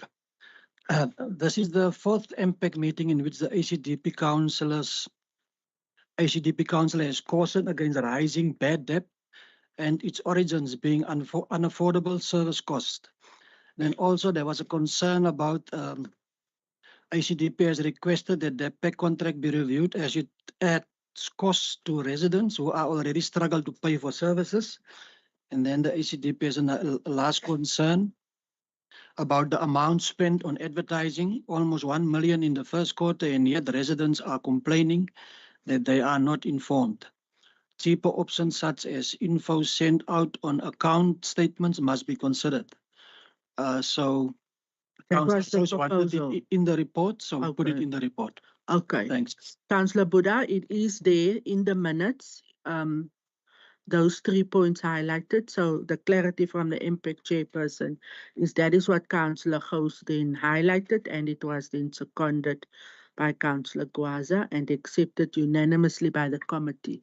Verstaan ons het reg so, Raadslid Baron?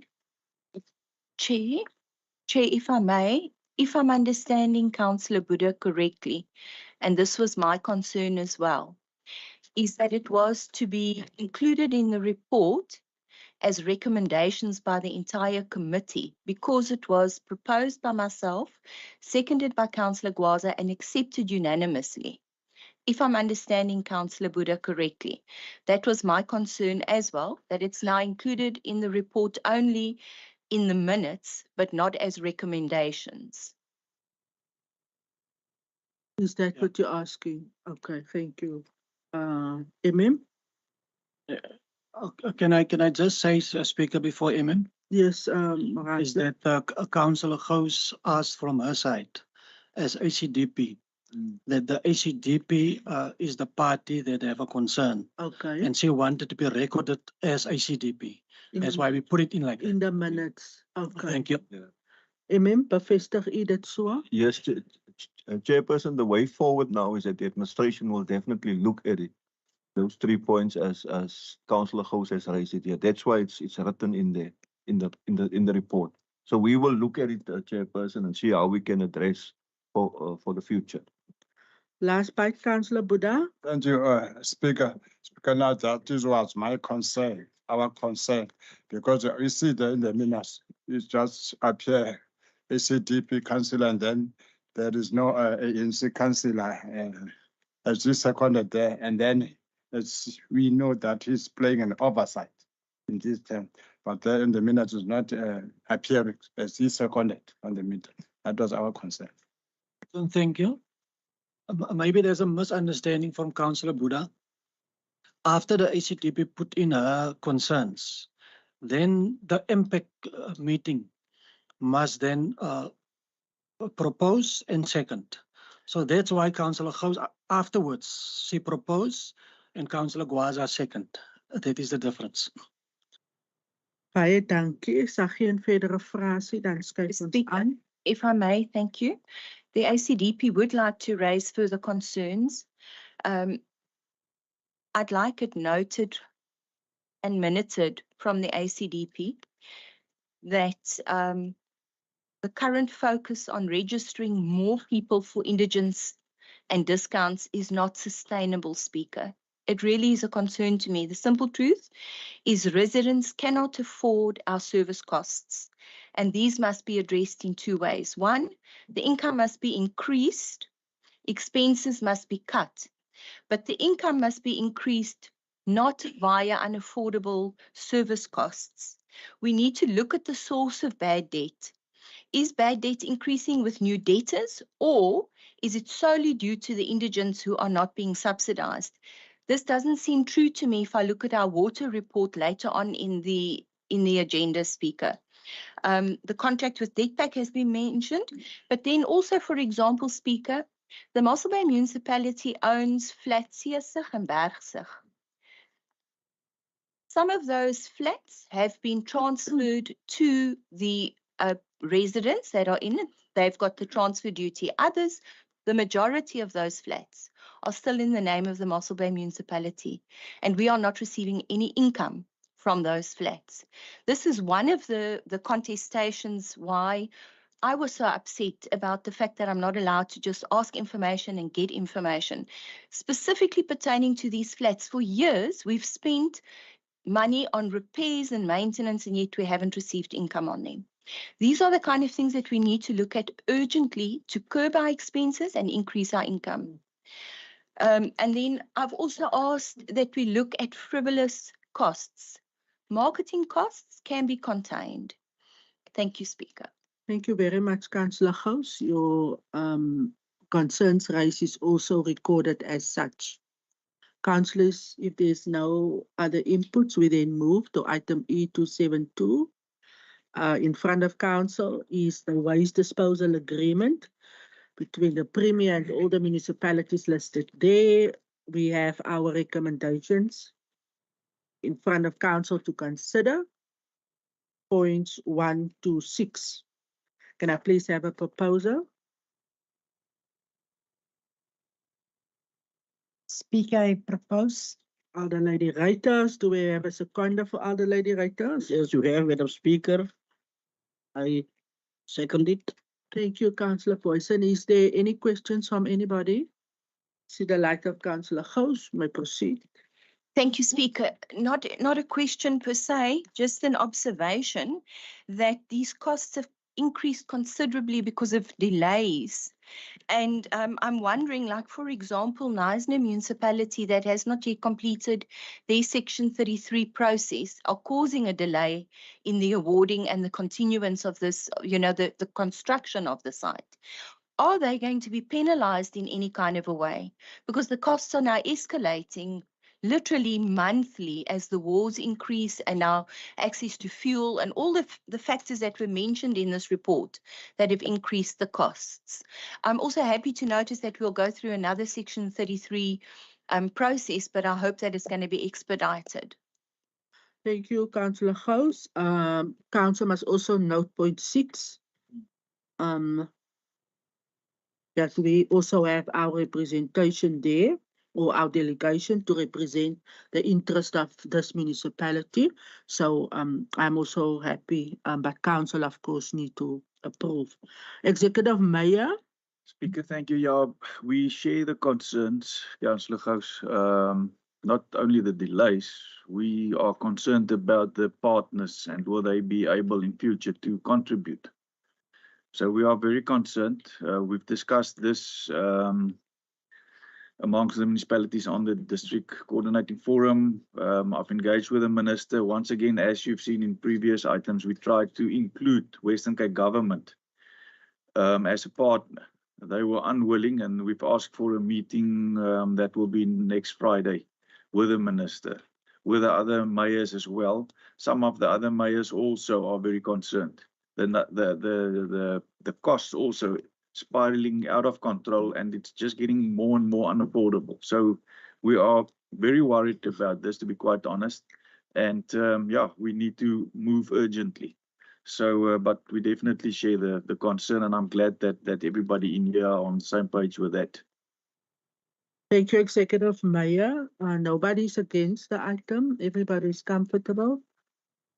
And then all the best to the mayor and the delegation who will then meet to represent us.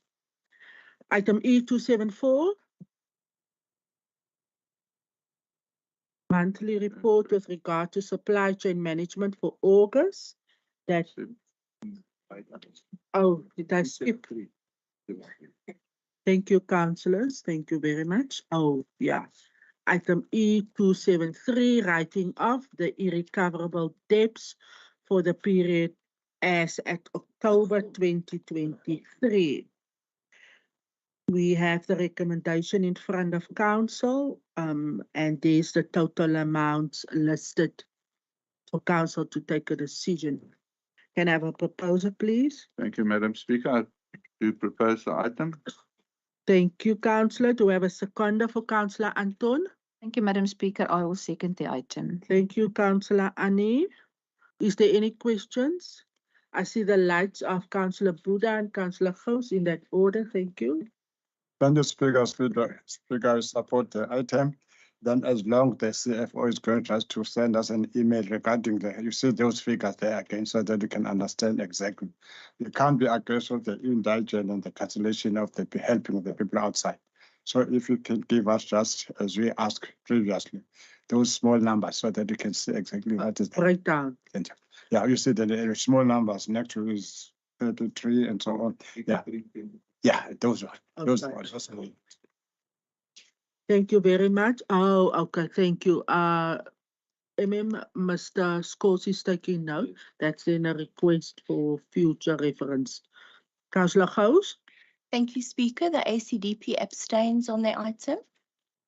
We note and we record as such. Thank you, Councillor Gous. Any other councillor? Alliance abstain. We note and record, thank you. We are now then at the monthly report with regards to supply chain for August. The council to take cognizance. Can I have a proposal, please? Thank you, Madam Speaker. I will propose the item. Thank you, Councillor Erika. Do we have a seconder? Yes, Madam Speaker, I will second the item. Thank you, Councillor Setuncha. Is there any questions from any councillor? I see the lights of Councillor Gous and Councillor Machisini in that order, please. Thank you. Thank you, Speaker. Speaker, the supply chain management process has been highlighted in both the training sessions that I was privileged enough to attend when I was inaugurated with both terms paid for by Mossel Bay residents' money. And the reason it was highlighted is because it is very vulnerable to corruption and fraud. We receive a supply chain management report on a monthly basis in council. And I'd like to know what the purpose is, because it's to inform us of what's happening in supply chain management. I'm answering my own question. So previously, I've asked when these items, specifically when awards are appealed, that the reason for the appeal not being upheld be provided to us in the report. Speaker, now I'm looking at this last supply chain management report, and I'll give you an example. The first one was mini substations. There was failure to submit documentation. The appellant claims the documents were submitted via email, but the conclusion, after an independent and impartial opinion, is that the municipality was correct and there's no reason given why the Mossel Bay municipality is correct. Then the second one, traffic signs. The line items were not individually priced. The appellant claims that the two line items don't exist. They aren't manufactured. So the conclusion is, again, after an independent, impartial opinion, municipality is correct. No reason is given why the municipality is correct. Cobra Safe multi-layer pipe system is told that their tender is not accepted because they've got a restrictive condition of 2 years to not engage with any, not do business with this municipality due to previous poor performance. But in their documentation, they state that they're currently doing business with this Mossel Bay municipality. Now, Speaker, the reason why, even the one about animal food, there's no explanation given about why the municipality's award is upheld. My concern about this is we go out to a lawyer to get our independent and impartial opinion. It costs us money.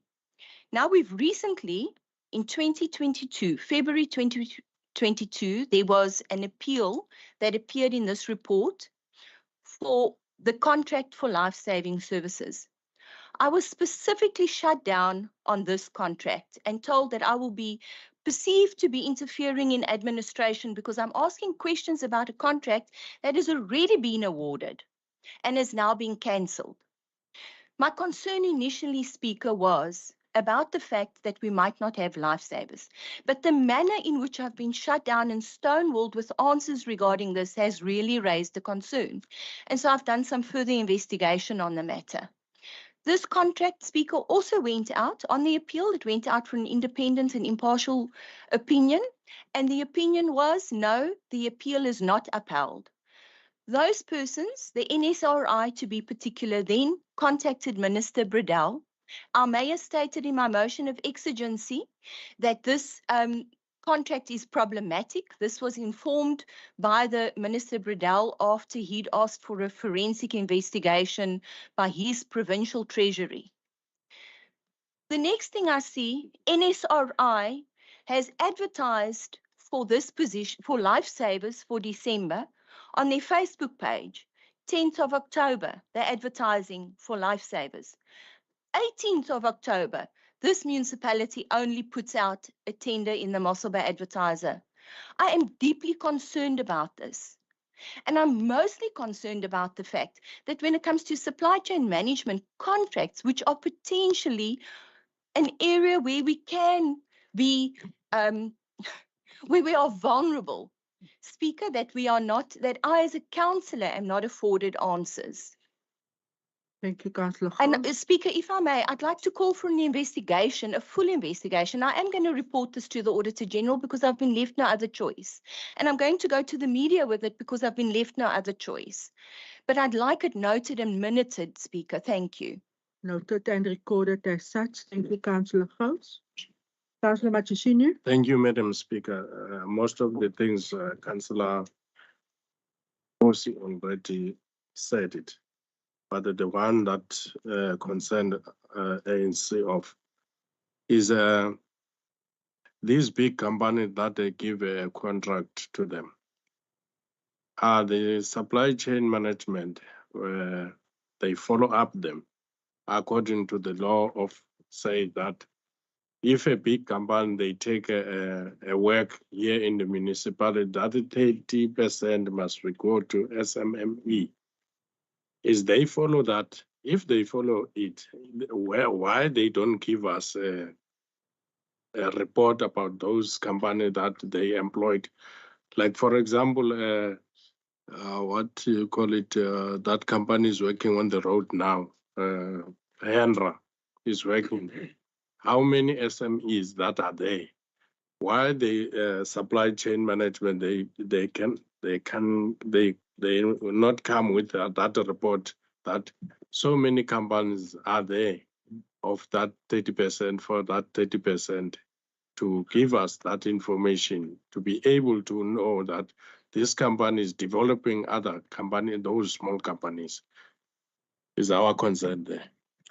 Thank you very much for your concerns raised. Executive Mayor and then Councillor Porter. You can know I note the outrage of Councillor Gous. I am also concerned. I've never engaged the administration or second guessed them in terms of supply chain. It's quite clear that councillors are not to be involved in any way. So we're playing an oversight role. But if the person feels that he's been wrong, you can't do anything. You can't do anything, and I'm not going to second guess the administration from my side. That person then needs to take legal recourse if that person feels. So I'm just thinking that I'm not going to warn you, but personally, I feel that you're treading on very thin ice because we're not supposed to be in there. So I hear your questions. I've never second guessed the administration on that. As I've mentioned, legislation, we're not allowed to interfere. Our oversight role is to take note what happened. The legal recourse, as far as I understand it, is that that person needs to follow a specific route if he's not happy. But definitely not through a councillor to come and second guess that, yeah, we can't change anything here. If there's a problem, a trend, then obviously we need to be concerned. But there's never been a trend. Thank you, Executive Mayor. Councillor Porter. Listening to the previous speakers and the bone of contention, it is clear that something is wrong. Something is not in accordance to the correct procedures. Now that the mayor is aware of it, what is to be done? Perhaps the mayor, without interfering, follow the correct procedures. Otherwise, you will be on thin ice in as far as fruitful and wasteful expenditure is concerned under his watch. Thank you very much. Thanks, Councillor Porter. Councillor Gous, you have exhausted your 5 minutes. Speaker, may I just on a point of order, personal explanation to the Mayor? You may proceed. Thank you, Speaker. May I appreciate you, your caution and the fact that you want to protect us. Thank you for that. My concern is not the tender process, Mayor. My concern is that we paid money for an independent and impartial opinion, which seems it turned out incorrect. And that any expenditure on that contract, is that now irregular expenditure or isn't it? This threatens our clean audits. This is my concern. It's not to in any way interfere with the awarding of a contract or even the cancelling of a contract. So this is, interference in my opinion would be trying to influence who gets the tender or trying to influence that the contract be cancelled. So this is my concern, that there be an investigation. How much money have we spent? Because this contract was for, I think it was 3 years or 5 years, I can't recall right now. It's been running since the 1st of July 2022. Now suddenly it's been cancelled. And seemingly for the reasons that there was an objection lodged against it in the first place. Thank you, Speaker. Thank you, Councillor Gous. Executive Mayor. Speaker, thank you. Yeah, I note all the inputs and comments. What exactly happened? Obviously, I'm not sure. The fact that there's legal representation means that our administration, for some or other reason, were concerned. That's why there's legal representation. And that's why, at this stage, I've been advised, and as we always do, we don't interfere whenever there's legal representation already on record. We don't do. So that's why I'm feeling that we're interfering or might interfere, Councillor. So I hear the questions, but we on record. So we've got professional people being paid to advise and guide us on this. That's how I feel about that. Thank you, Executive Mayor. Thank you, councillors. Your input, questions, and concerns raised has been recorded as such.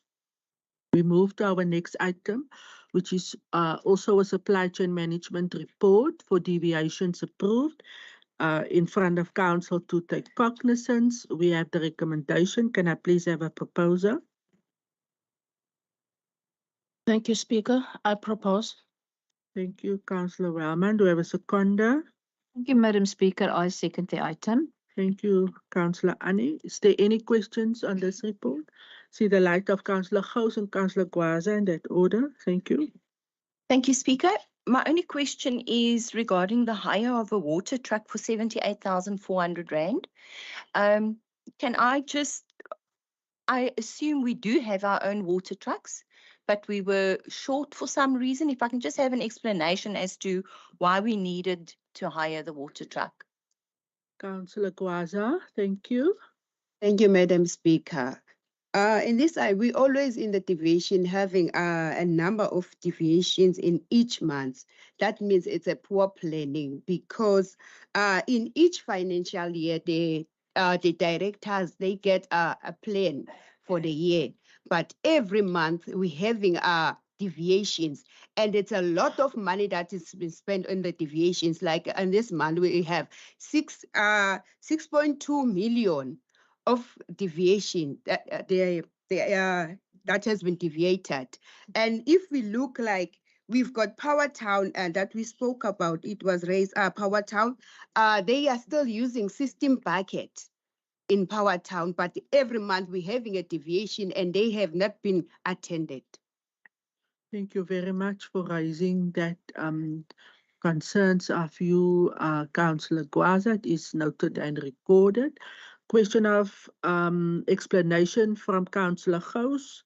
The reason for hiring the water truck. May I ask Director Naidu to assist, please? Madam Speaker, I don't have an answer. The only time that you you've got two trucks, by the way. One was purchased, we had one truck for a very long time, and I think the second one was purchased in the last financial year. The only time you deviate is when your trucks are in for repairs, or there's more than, or you get an abnormal request of deliveries. But in most cases we use our own trucks, but I can get that information why the trucks were requested. Thank you, Director Naidu, and then it can be provided to Councillor Gous. Thank you. Yes, Councillor Thank Gous, you. you have a follow-up? Yes, thank you, Speaker. I appreciate if I can receive that reply. The reason why I'm asking for it is because last month we had a motion of exigency to provide water where there'd been, I can't remember the name of the town now, unfortunately, sorry. In the Overberg, that's correct. Thank you, Councillor Porter.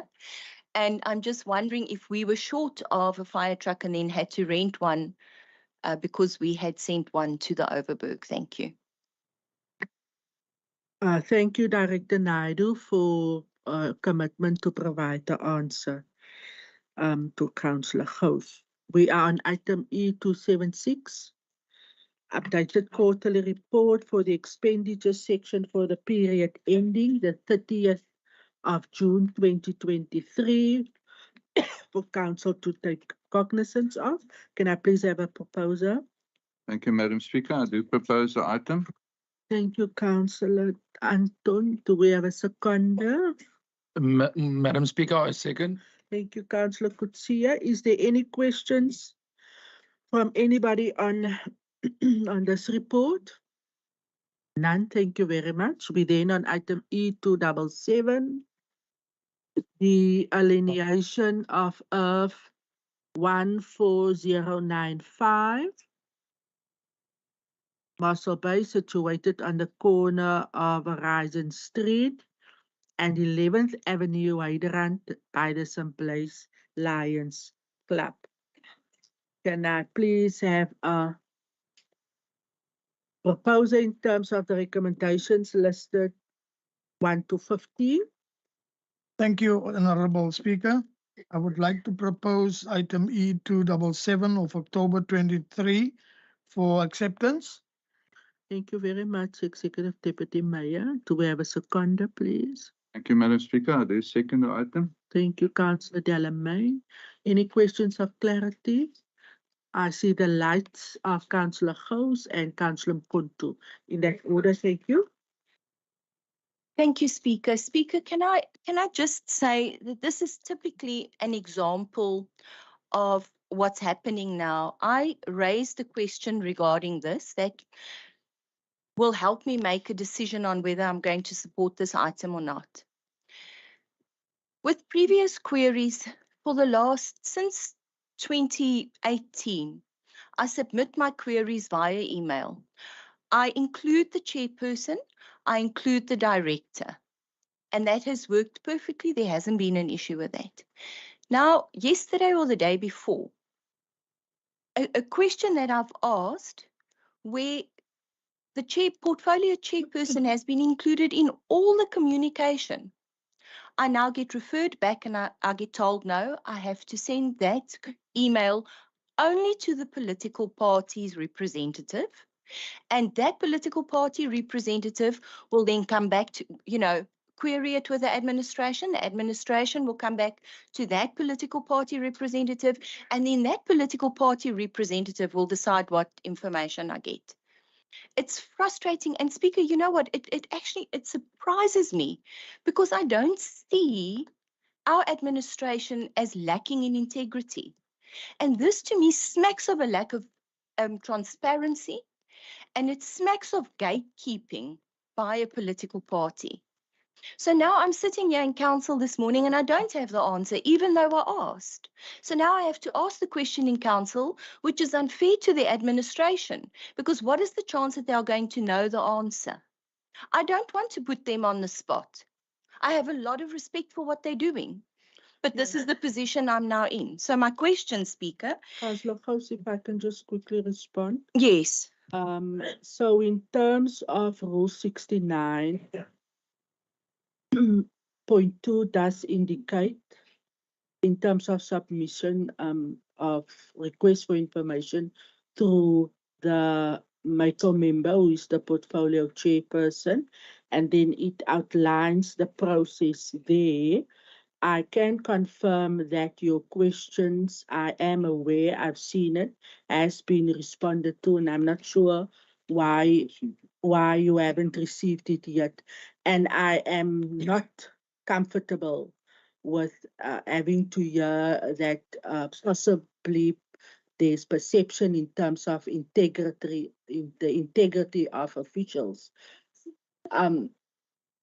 They do, and that shouldn't be in question, because I must also here at this stage say that really I regard them very high, because I am aware, and also as the speaker, as much as the rules doesn't include me, I am aware of communication, and that's also my responsibility then to see that councillors get the responses, because when I meet in terms of the preparation meetings for council with the relevant departments, then the first question I ask, was there any questions? And then the confirmation is yes, and speaker, here's the answer. So I saw that yesterday, and I must say it here that they do their part as administration. But I'm apologizing that you haven't received yours yet, because there is a reply and I've seen it. But you may proceed to pose your question and then we will deal with it. Thanks, Councillor Gous. Can I have the right light quickly for Councillor Gous, Councillor Mkuntu, that she gets an opportunity? Raadslid, u kan voortgaan. Baie dankie, Speaker. Ek waardeer wat u doen. I just want to state that there's questions that I raised via committee chairperson in September already that I still don't have a reply to. Anyway, and that's now following the process of going through the portfolio chair, not just including the portfolio chair when I asked the question. Speaker, this item states that there were no acceptable tenders received. And I asked, what were the tenders that we received? What was the value of those tenders? And the reason I wanted to know that is because we are now directly alienating this property at 410,000 Rand. What was the nearest, closest offer? Or what were the other offers' monetary value for this property? That's necessary to know that before I can say, yes, okay, I'm willing to alienate directly, which is contrary to what the Constitution says, except in specific circumstances. Thank you, Speaker. Thank you for your question. I am going to ask Mr. Prince, will you be able to assist? Thank you very much. Yes, thank you, Madam Speaker. The questions raised was answered in writing yesterday, but however, the tender was advertised once and only one tender was received and the tendering amount was 25,000 Rand, which is way below 400,000. Thank you, Mr. Prince. Yeah, I states the evidence that's in writing for Councillor Gous. So, Councillor Gous, you covered with your question. I am proceeding to dis liggie is. Okay, raadslid Mkonto was net na. Raadslid Gous, kan ek gou die liggie vir hom gee? Dankie, raadslid Van Dijk. En dan gaan ek vir u 'n geleentheid gee. Baie dankie. Councillor Mkonto, you may pose your question. Mine, Madam Speaker, is not a question. But I want to say on this council, I've noticed ever since I've been in this council, this councillor has been alienating land, especially to business people. But it's very difficult to understand why this councillor cannot alienate land to the people who need land for basic needs. That's the other thing that I can't understand. Why this councillor is always alienating land to business people. I've been saying on this council, there's a number of things that's supposed to be addressed by this council. This council is not a business agent. This council is supposed to address issues, like to readdress the injustice of the past. I believe this council have learned, but we see outside there number of issues that need to be addressed by this council. And this councillor is not they are not prioritizing those things. One of those things that I'm saying, we have people that were still in shacks. And when you go to the Department of Housing, what they only say, we don't have land. Communicate with the province and national. We have the money to build. It's up to your council to identify land. Busy alienating for business people. I've raised issues that here in this council, we still have things that we need to address. One, here there were people. Councillor Mkonto, I'm speaking to the item. I'm Can coming you to just the speak item. It's now? about Be relevant alienation. and beyond the Yeah, item. it's about alienations Please. on the item. There were people here. I never saw any agenda that seek to address the issue of Khoisan in regarding with the land. Busy alienating land to business people. The position of the ANC on this item, and other items that previously we were saying the stand is still the same. We are against with this item. The ANC is against the alienation of Earth 14095, which is situated at the corner of Horizon Street and 11th Avenue in Hyderabad. It is recorded as such. Councillor Van Dijk, you may proceed. Thank you so much. Speaker, good morning. If you would allow me to respond through you to Councillor Gous on a comment that was made for a request on information. May I proceed? No, I will own up that I am one of the councillors that have not responded to 1 out of 5 questions for specific reasons because I'm waiting for that response. 3 of them were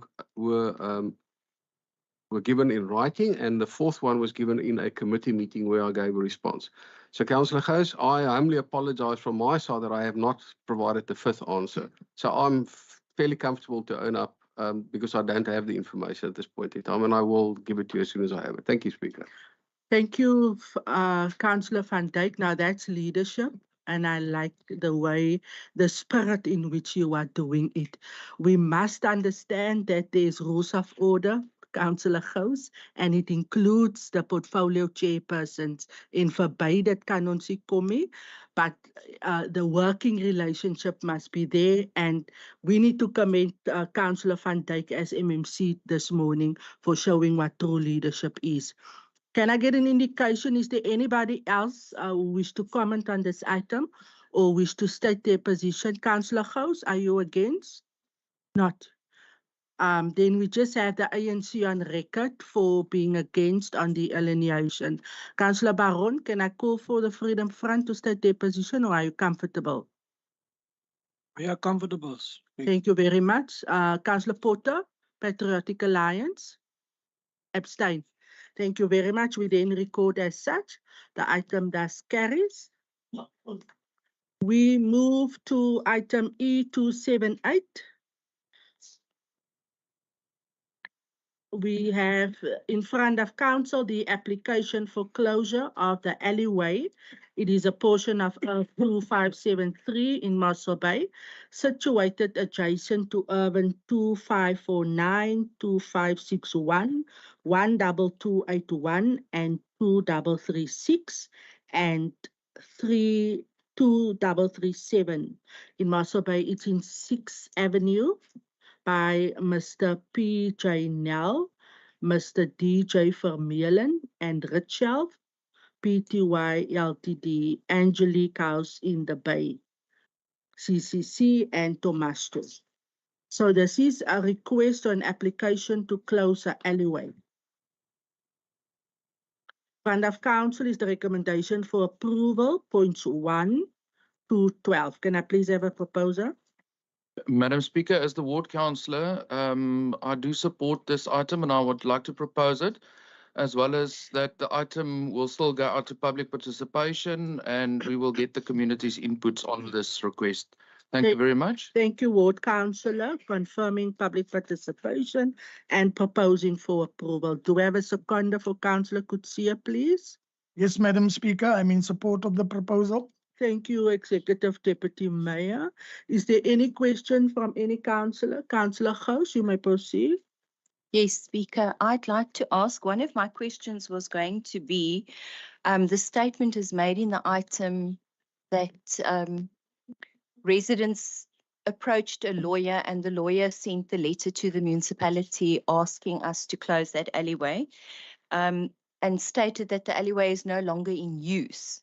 And how was that determined? But I hear Councillor Lodewijk Kutsia who says this is now going to go out on public participation. I'm wondering, Speaker, is this the only way the closure of an alleyway can come to the council? Can residents request it via the councillor when 88 residents respond to a Facebook query about closing an alleyway? Or does a lawyer's letter have to accompany the request? Thank you very much. I will ask Mr. Prince to assist in that regard. Councillor Kuntu, can we just have Mr. Prince? Thanks, Mr. Prince. Thank you, Madam Speaker. No, you don't have to come through or by means of a lawyer. I can, a resident itself in its personal capacity is welcome to apply.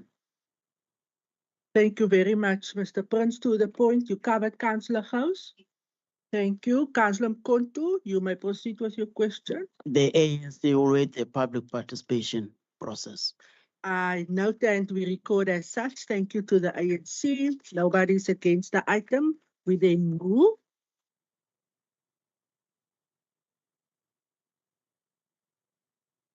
We are on item E279, the proposed amendment of the lease agreement of Earth 135, a portion of portion 4, Mossel Bay Farm in Great Brack River by my current Excel. Can I have a proposer, please? Yes, Madam Speaker, I will propose the item. Councillor Sutuncha is proposing. Do we have a seconder? Second Speaker. The ward councillor seconding. Is there any questions from anybody? Councillor Gous, you may proceed. Thank you, Speaker. Speaker, my concern, I have not voted against a filling station being opened and the associated businesses that will go with that. I'm just concerned that it's taking this long because in effect, this person has lay-byed this property by the municipality now and nothing's happening there. Every year we've got to extend the opportunity to get all the necessary permits and permissions and so on. And are we going to place some kind of a stop to that and say, if we don't have these permissions, if they do not have these permissions by a certain date, that this whole thing falls away? Thanks for your question. I think that concern is shared. I'll ask Mr. Prince to advise us because he is very competent and know. Speaker, thank you. No, the council is 100% correct, and that's why it is stated it's only extended for a further period of 1 year, and council after the year can decide either to renew it or not to renew further extension. But I must just mention, to obtain a license regarding a filling station is a long process, and they've made a presentation on the 3rd of April. And I believe that was the reason for requesting the postponement. But it's council decision, but from the administration side, it is advised that we proposed another 1 year. In the interest of the community. Yeah. Covered Councillor Gous, Councillor Baron. Yeah, Speaker, thank you. The Freedom Front Plus, for the very same reasons as Councillor Gous, we will be against this point, this agenda point. Okay. Because why? We follow that process from 2016. And I don't think we must give this guy so much time. Okay. So we are against. Thank you. Thank you very much. Freedom Front against, and we record as such, not in support of another year. Any other inputs? Speaker, ICDP also abstains. Okay. Freedom Front is against. ICDP abstains. Councillor Porter. The PA abstains. Thank you very much. Abstains. The ANC is also then abstaining. So we record Freedom Front against, ICDP, Patriotic Alliance, and the ANC is abstaining. We move to our next item, item E280, informal trading policy, the process and procedures. Front of Council is recommendation 1 to 2. Can I please have a proposer? Yes, Madam Speaker, I would like to propose the item. Thank you very much. Do we have a seconder? Madam Speaker, you do. Thank you very much, Councillor Leroux. Is there any questions? Councillor Mkonto and then Councillor Gous in that order, please. Madam Speaker, I have a request, the individual request. The request is that I attend the Garden Road Council meeting yesterday. Okay. And the workshop was continued without me. Okay. Can I request to this councillor, before I be having a view on this one, to have my own workshop in regarding with this policy? Ja, ons kan allemaal lachen. I am going to ask Councillor Leroux to respond to your request. Raadslid Gous, kan ek gou vir Raadslid Leroux gee? Dankie. Thank you, Speaker. As the portfolio chair of the meetings that took place yesterday, Councillor, you didn't miss anything in this regard. This was not on the agenda yesterday. Thank you. Thank you, Councillor. Thank you, Councillor Leroux. Councillor Gous. Yes, thank you, Speaker. This policy was workshopped, I think, about 2 weeks ago. Speaker, as a representative of the ACDP and a political party that bases our policies on a biblical worldview, I'd like to state that Proverbs 14 verse 31 says, "Whoever oppresses a poor person insults his maker." Now, this policy, when it first came to council, I was very excited about it because I had also sent communication to the Mossel Bay Municipality. I did actually have meetings with the Mossel Bay Municipality and the Informal Traders Committee. And I was quite excited that we were going to be providing so-called safe spaces for informal traders to trade. Unfortunately, Speaker, I'm voting against accepting this policy document as it stands. And the reason for that is, in my opinion, this document has simply become another way to control businesses in Mossel Bay and not to allow the poor to freely trade. It's their God-given right to earn a living. We're sitting in a country where 61% of our youth, people under the age of 35, are unemployed. 33%, possibly higher, normal unemployment rate amongst our people. That's 1/3 of people that cannot get formal employment, even in the Western Cape. My concern is that these people need to eat. They've got families, and the means for them to provide for themselves is now being restricted. Not only, Speaker, through the imposition of business licenses and money being paid for it and so on, but also in the form of previously the Mossel Bay Municipality determined who would receive business licenses, and I believe it was done impartially and so on. Now with the new committees that we have that are DA governed and DA majority in those committees, all business licenses will be determined by the DA.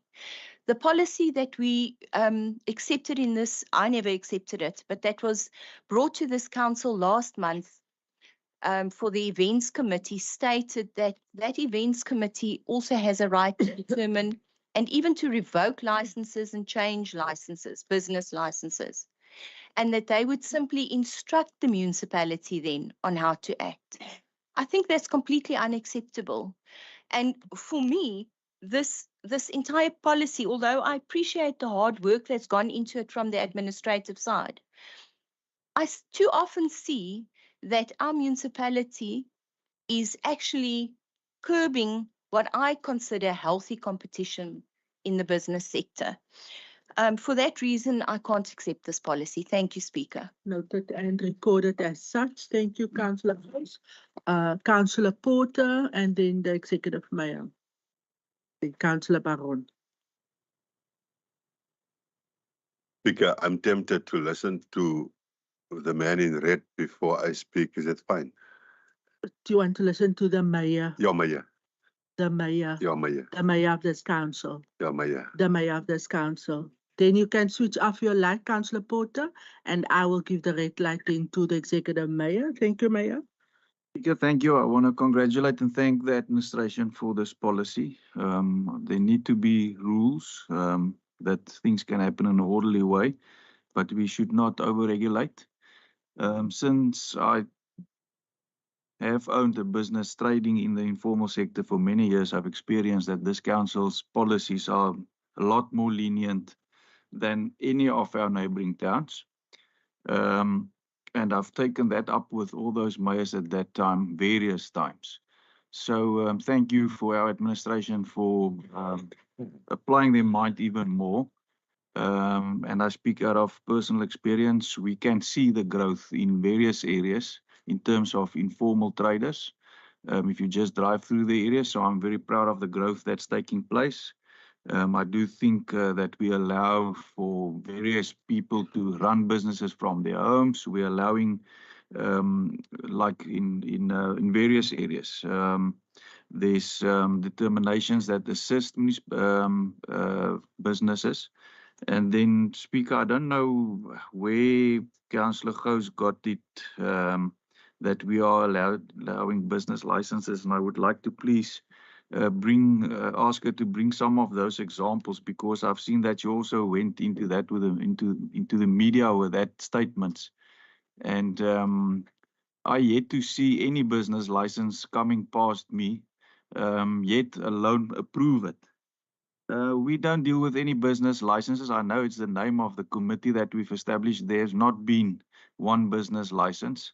And the idea was to take note of any licenses, and that we also ask that we do not have to see it. That's administrative action. So in terms of and obviously there's opposition councillors who can attest to that, who's also serving. Some of them do attend. I must compliment Councillor Liebenberg. He attends all of them. Some of the other opposition parties not, but there's not one business license that's passed us. I know there was some liquor license issues that's been discussed, but we do not approve liquor licenses. So yeah, and obviously the main outlook or the main aim of the committee is to be aware of events that are taking place and to ensure that the coordination in terms of who's involved, where is it happening, and so forth, that happens. The reason for the committee was that at times we were not all aware of what's going on where, and that's one of the reasons why we felt to establish a committee that everybody being informed and aware. Thank you, Speaker. Thank you, Executive Mayor. Councillor Porter, then Councillor Baron, Councillor Gous, and Councillor Buddha. May I proceed, Councillor Porter? Speaker, I just really want to be very generous now. There's a request from my colleague here next to me, Councillor Gous from the ACTP, asked of me whether she can speak before me, and I am willing to allow that. May I do that? Ons gaat met die rooi liggies om. Or you are influencing by this guy with the bold that you should not. Nee, Oh, wie okay. het so gesmaak? No, I see the movements here with DA people shaking their heads and all. I was looking. Hence I'm asking. I'm looking at Councillor Baron now. Please, I'm ruling that we go with the red lights, please, Councillor Porter. Ja, Raadslid Porter. Die lig vir Raadslid Porter, asseblief, Raadslid Porter. Madam Speaker, just in terms of the rules of order, the Speaker is the person who decides the order of debate. And also then if the councillor could please not make comments about physical characteristics of other councillors in council. Thank you. Thank you very much. Raadslid Porter, asseblief. Kan u terugtrek die opmerking teen Raadslid Mvumbu? Dat was persoonlijk en buiten orde. Can I have the light for Councillor Porter? I'm sure my colleague would not take any offense. I see the MM also crap was bolded.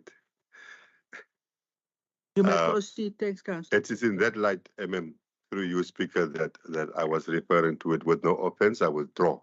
Thank you. You may proceed, Councillor Porter.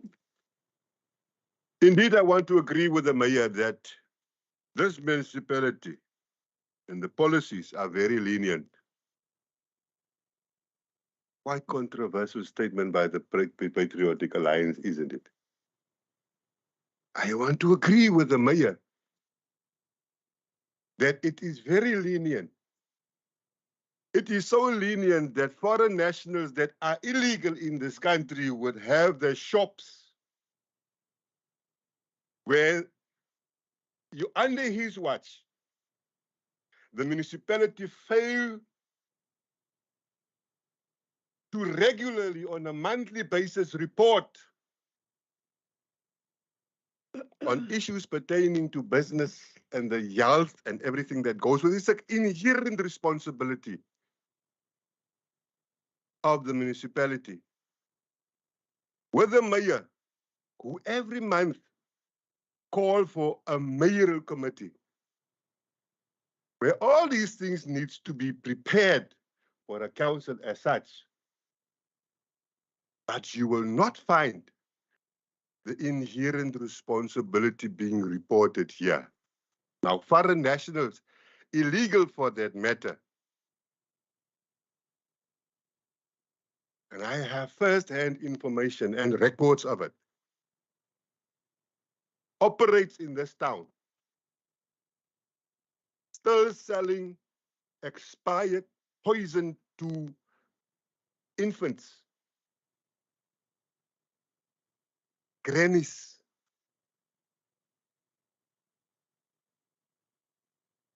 You know, this grandpa stuff that is so bad. We have seen on the TV. He's the very same person that say this is how lenient we are.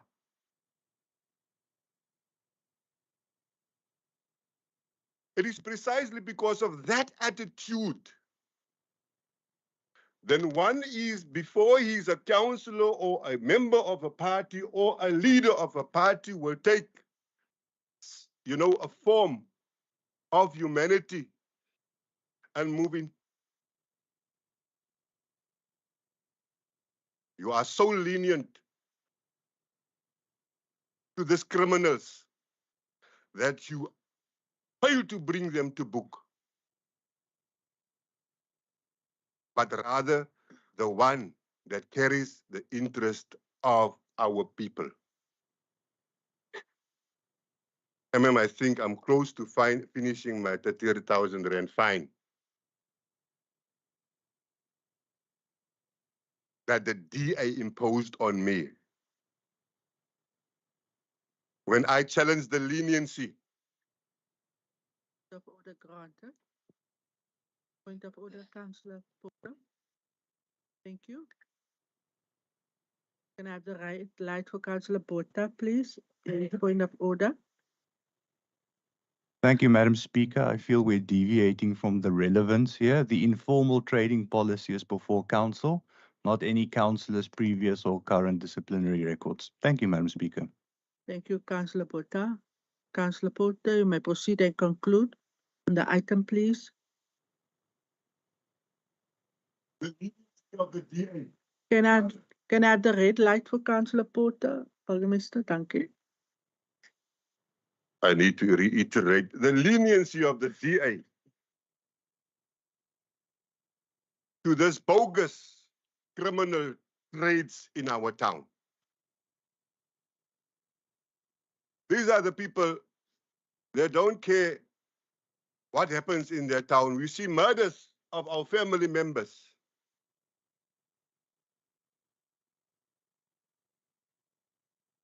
We don't police thoroughly and efficiently.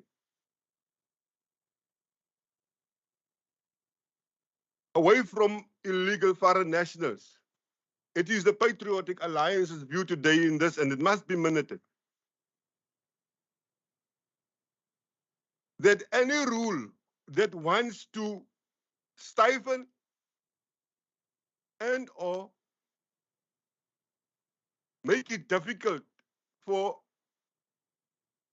any one person who wants to start a business, an informal trader or an entrepreneur having a thought, just an idea to do business, and a system endorsed by the DA and this council that is designed to such an extent that they must be policed in order to stifle them and in order to prevent them from doing business, then that cannot be agreed upon by the Patriotic Alliance.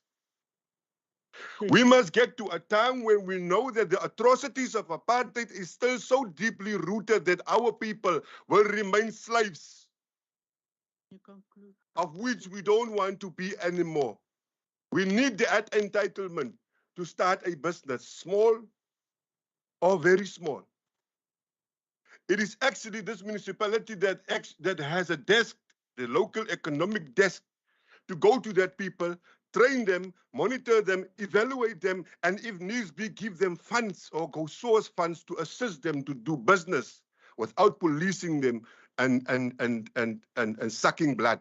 Councillor Porter, your position is against on the item. Vehemently, for the record, vehemently Thank you against. very much for your We don't need comments. apartheid style of rules in this democracy. Thank you, Councillor Porter. The red light. The red light is with Councillor Boyson. Thank you, Madam Speaker. Madam Speaker, we are all paid councillors here in this council. It's our duty, if you see something illegal outside, to report it, Madam Speaker, and not to take it out yourself and take law in your own hands. So if you see illegal stuff outside, if there is illegal shops, then we must help the municipality to report it. And I thank you. Thank you very much. Your point is noted and recorded. You are excused. Raadslid, asseblief, u kan niet praat as jy liggie anders. Speaker, thank you very much. Porter, u kan niet praat as jy liggie anders. Dankie. Speaker, I maintain that we're very proud of the fact that we are doing our best to be lenient towards traders, informal traders in Mossel Bay. It's people who want to make a living, who want to own their own lives, work to pay their own bills. So I'm maintaining that we are very proud, and we are proud of the work that the administration is doing. Any health issues is not the function of this municipality, and it will really assist if councillors acquaint themselves with what our powers and functions are. And secondly, illegal foreigners is definitely not this council's fault. We are dealing with it as best as we can, and therefore we're spending a lot of money towards our whole community safety department, for which that's also not right for some of the opposition councillors. That's also an issue.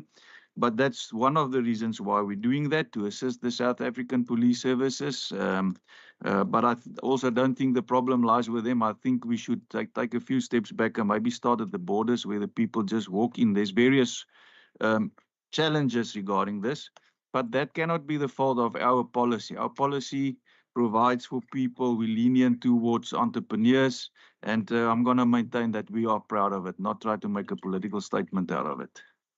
Thank you, Executive Mayor. Councillor Porter, you're out of order. Ja, maar u doet het nog altijd. Baie dankie. The red light is with Councillor Van Dijk. Then flikkery. All right, we'll follow the red light. Councillor Porter. Dankie. Madam Speaker, thank you for allowing me. I think if we attend all of these workshops, we will find out that in the policy, specific requirements were set with regards to the functioning of trade. That's the first thing. Second of all, and I cannot speak on behalf of the South African Police Service, who is our partner, but if some of us would just read a little bit with regards to what is really going on in the media, you will find that there are monthly operations making sure that illegal immigrants are removed. Such a point in case was just circulated last night, where 48 illegal immigrants were arrested by this K9 unit with the help of the South African Police Service.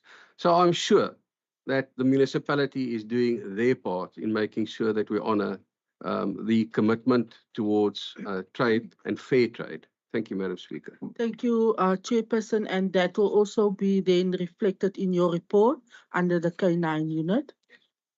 Okay, thank you. Die liggie is red by Raadslid Gous. Dankie, Raadslid. Thank you, Speaker. We are far off topic, but if I can just congratulate the chairperson for that portfolio on the arrests. Thank you very much. It is a big threat in our town, the amount of illegal immigrants. Well done, Councillor. Speaker, I would like to just, through you to our mayor, just express regarding my concern with the policy. The ACDP has a fundamental ideological difference. Looking at the mayor's statement, he said, the municipality allows people to run businesses from their home. I have a huge ideological difference with that. People have a right to run, to earn a living and to do so from their home. And as a conservative party, we believe that governance interference in personal matters should be absolutely minimal.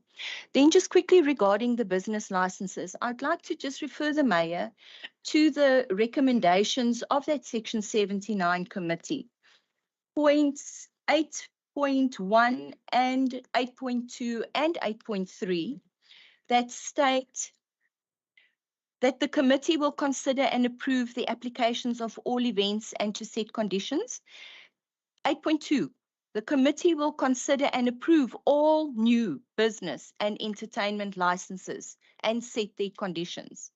And thirdly, to reconsider, this is my point because I know of a business that's business license has been revoked, and amend conditions to existing business and event licenses on the ground of changed circumstances in relation to a business or the relevant business premises. That is the powers that have been given to this committee. Thank you, Speaker. Thank you, Councillor Gous. Councillor Baron. Thank you, Speaker. Speaker, the Freedom Front Plus is not against this point, informal trading policy, because a free market system is our manifesto within the Freedom Front Plus. However, we have some serious concerns in Mossel Bay, especially the foreign nationals when it comes to business. And the people that is living in Extension 13, where I'm living, they know there's a war zone there. People are killed there. The gangsters is taking over and the foreign nationals is in charge. That's why it's a concern, Mr. Leon van Dijk. We need to jump in into Extension 13. What we did as the Freedom Front Plus the last 2 weeks, after there's a lot of commotions there in our areas, we lobby people to put in cameras there because we can't wait anymore, not one day. So in the next 2-3 weeks, we will put up cameras all over there. Extension 13, Mountain View, we will put up cameras to save our people, because our people can't even walk to their work places. They must take now suddenly taxis because it's absolutely a war zone. So I just want to say to this council, there's a lot of stuff happening in our communities, and it's all about this trading. But we support free market system. Thank you.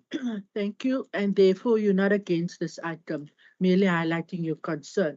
That's good. Red light, Councillor Buddha. Thank you, Madam Speaker. Madam Speaker. Now we do have a workshop of the policies, but we want the policies who accommodate even the poorest of the poor. Madam Speaker, if you look, you recall yourself, the stores outside from here, Makiva, down there to Kwananga, you only find that people who were apply for those stores there, they are out now because of the bill. Municipality raise up the bills and so on and so on. While on the other side, you find that these people, they are selling just the leg chickens, they are selling just fun, small things, you see, where Friday, Saturday, and Sunday, people, they can buy it. So we want matching orders, process and procedure, so that who can accommodate, especially the poorest of the poor, not to apply at the end of the day, those people that are out because of the high bill of these stalls and so on. That is our position, Speaker. Okay, not against. Thank you. Councillor Mkuntu, you've got the red light. Madam Speaker, I still have a lot of questions in regarding with this one, but I will just question only this one, that is this policy also address the issue of informal constructions that are happening in private developers, where you found that most of those developers, they are using people from outside, and some of them, they don't even have IDs. So when I was seeking to be given another chance, I've been reminded, because I was just misled by my Leland colleague here, that this one was policed by that, but now is not. It is clear that there was a policy workshop. But luckily for us, we were busy at that day. So we are punished. So can I just, I don't know, can I just request to this councillor, because I have number of issues in regarding this policy that need to be addressed by this council. For example, the one that was addressed by the councillor Porter, the issue of the foreign shops, people that we call Somalians, my friends. There's number of illicit business that are happening there.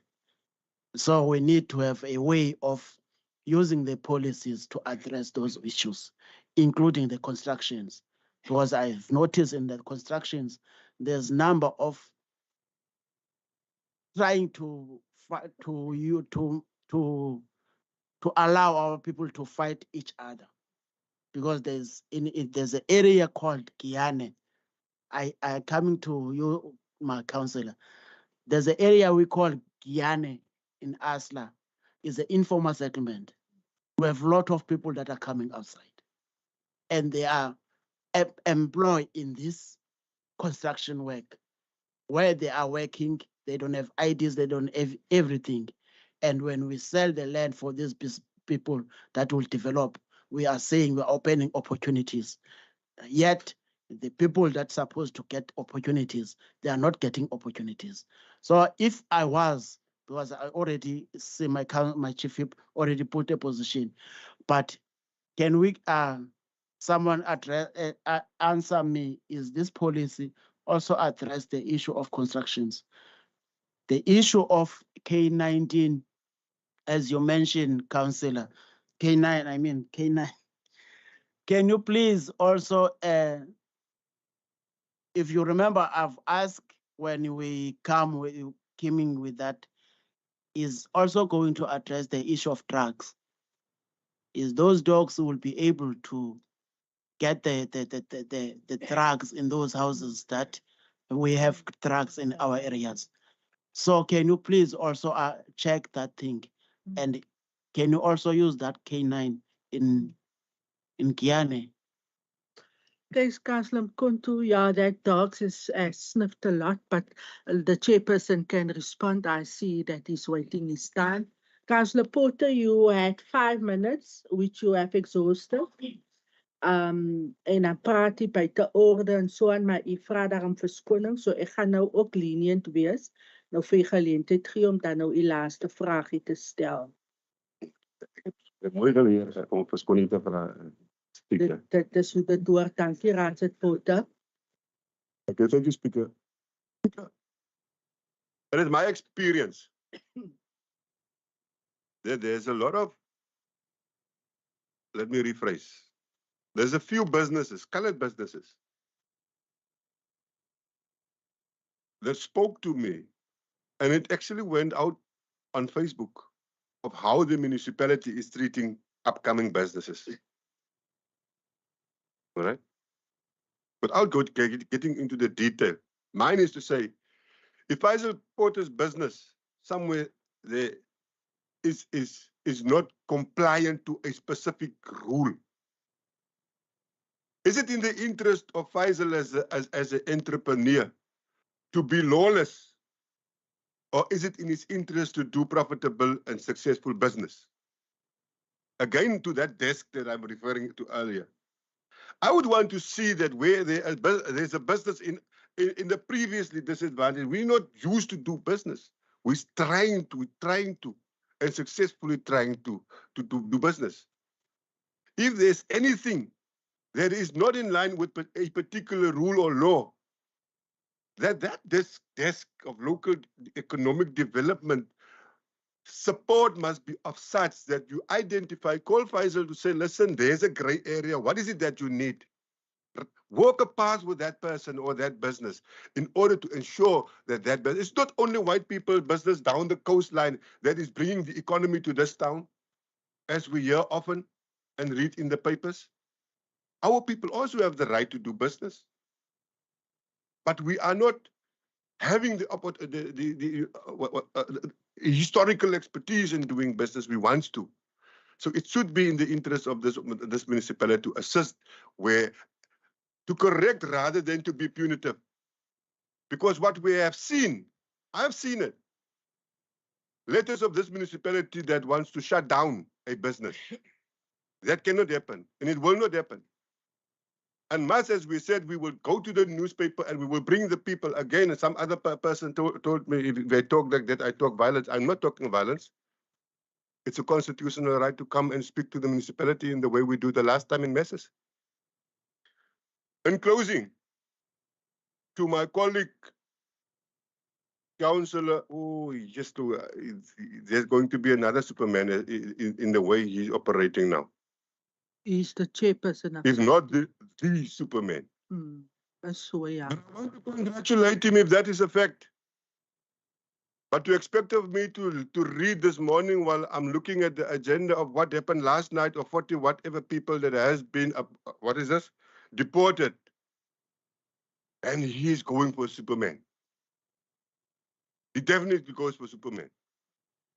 What I like about it, and maybe while I'm commenting him, is that we want to see if we can do that number in one night. Hey, if we can stick to that agenda for a week, then Mossel Bay will be free from illegal foreigners and the illicit stuff that they are selling on our streets. I would like to see the commitment to that. Thank you. I will salute him as opposed to fighting him. Thank you very much. Dankie Raadslid Potter. Die roeilige is nou by ons Superman. Raadslid Van Dijk. Speaker, thank you very much indeed. I will be brief as I can. You may be. Discussions take place on a regular basis with regards to station commanders, with regards to illegal immigrants. It's not a function of the municipality, we assist.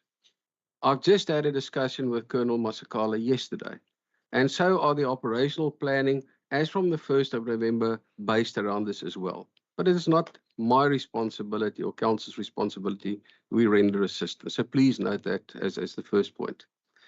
I think a lot is happening in the JOC, and there's a lot of rhetoric around the JOC, because ek het gehoor nou die aand, it was said that it's not the JOC anymore, it's now hier ook, want ons jok in die JOC. But for those that haven't been there, maybe you should do yourself a favor and come and visit us to see what we really do, and then have an understanding before you cast stones. So that's the first comment, madam. The second comment, it is nice and good to hear that the community of Ward 13 is taking action, and I applaud them. Yet, if it was not derailed by a previous councillor or a councillor now, we would have been a long way ahead in terms of Ward 13. Please be aware that there are specific principles with regards to the erection of cameras, the policies and the monitoring, and we will embrace whatever the community does. But please move within the ambit and we will certainly assist you. So that's just a comment from my side. Third point on K9 dogs, councillor, if I may through you, speaker. Mossel Bay has shown the biggest recovery of Mandrax tablets in the entire Western Cape in the last 3 months. 7,259 tablets. That was also in the media, councillor, if I may direct through you, speaker. It was done by the dogs. Yes, Madam Speaker. And that was communicated about 3 weeks ago, not last night. So it's continuous, it's there. So there is continuous efforts in all spheres of Mossel Bay to make sure that the K9s play a vital role, not only in crime detection, crime deterrence, and proactive measure in terms of training at schools and at institutions. And this is what we're doing. But it's easy always to throw stones, but we don't acknowledge the successes of what is really happening behind the scenes. So that's just a point of clarity on the number of tablets that have been, besides the tick, and besides the cocaine, and besides all the others that have been confiscated. So let's just really read about the successes before we make these comments in a specific meeting. And then I'd like to say to my colleague through you, Chair, I seemingly have now have been upgraded from Humpty Dumpty to being the Superman. So thank you very much for that compliment. I appreciate it.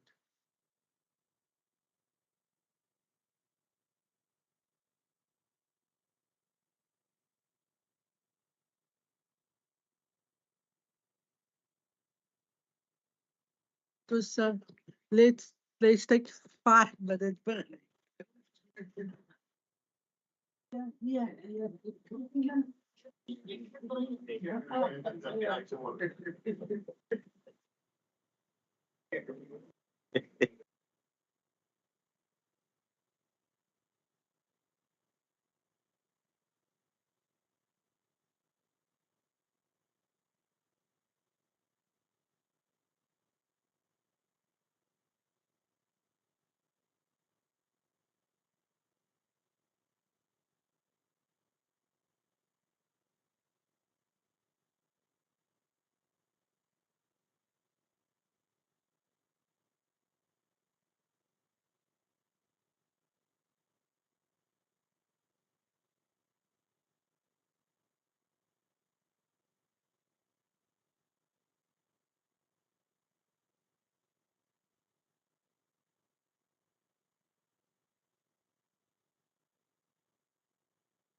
Thank you very much. Councillors, you can bring in your coffee. Kom maar, as het wel nie met jou theekies.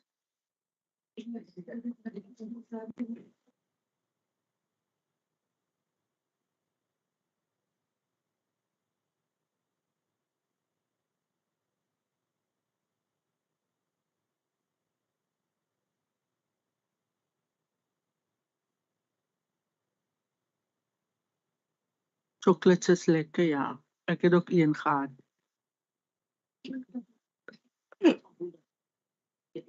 Daar's het ruiters. Ek kan my jou koffie kry.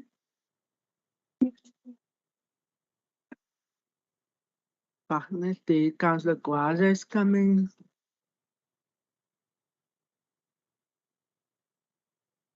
As it poison is jy al reg nie jou suiker. Sit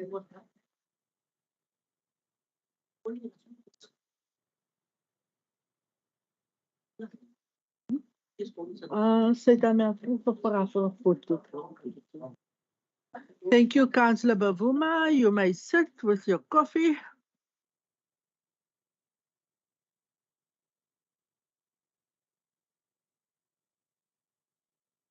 Thank you very much, councillors. Before the break, Councillor Porter wanted to share something with us, so I'm going to allow him. He's got his light on. Councillor Porter. Thank you, Speaker. And thank you also to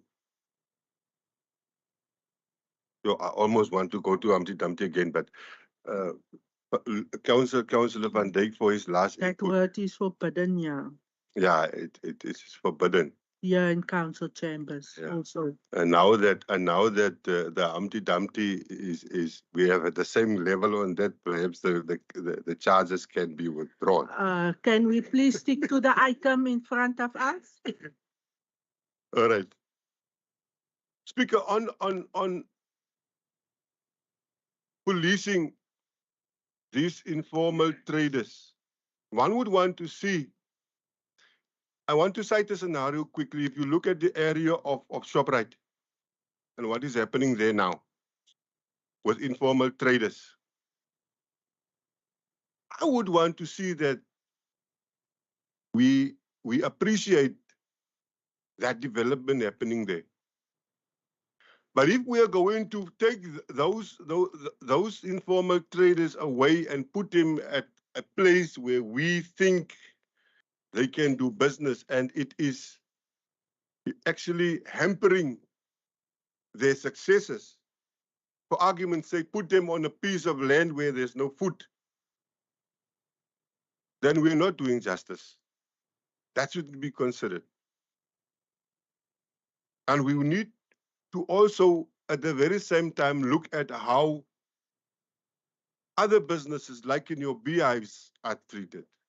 I know that we as a Patriotic Alliance had an issue with the monies that they are paying is too much, and actually what happened in COVID and how they were supposed to book while they could not be trading, that was unfair. We are grateful that that amount has been also now been narrowed or brought down. So we want to see that these people must be free to do business, and that we should not put them in a state where they are struggling to sustain themselves. Lastly, the comment that says a councillor prevented something in extension 13, I think it's got relevance to cameras. That is wrong for a councillor to prevent cameras to be put on. Not sure who that is being referred to. But here's the thing. The very same councillor that made that remark never did anything in about, how long are we now in council? 2 years? It's about, it was just over 2 years. I sat in a coffee shop with a very strategic councillor responsible for this desk, and a much more senior councillor with him, indicating. Point of order called, Councillor Porter. Raadslid Porter. Kan ik die liggie kry vir Raadslid Porter? Dankie. Madam Speaker, I'm not trying to be nasty, but everyone's had several opportunities to speak to the item now. In terms of Rule 46, I'm going to ask that we please stick to relevance. What's before us is a policy. We've now deviated to safety. We've deviated to discussions about immigration and policing, which are not even municipal functions, let alone the item before this council. So, Madam Speaker, if we can please just keep to the item in front of us. Thank you, Madam Speaker. Thank you, Councillor Porter. Relevance, Councillor Porter. I'm about to thank you, Speaker. I am about to conclude. Yes. I am reflecting on something that the very same WOP allowed when he made a statement about extension 13 and cameras, which got nothing to do with informal traders. I want to conclude to say, in that meeting, I was told that a councillor in this council today, with somebody very, very senior in district, must, let me rephrase, is responsible for millions of rands that has been allocated by the province through neighborhood watches, and they can't account for it. I hope that Councillor van Dijk was making reference to that councillor. Thank you very much. Thank you, Councillor Porter. I see the light of Councillor Bavuma, and then I am going to move on the item. We have the position of the ACDP, the Patriotic Alliance, and the Freedom Front on record.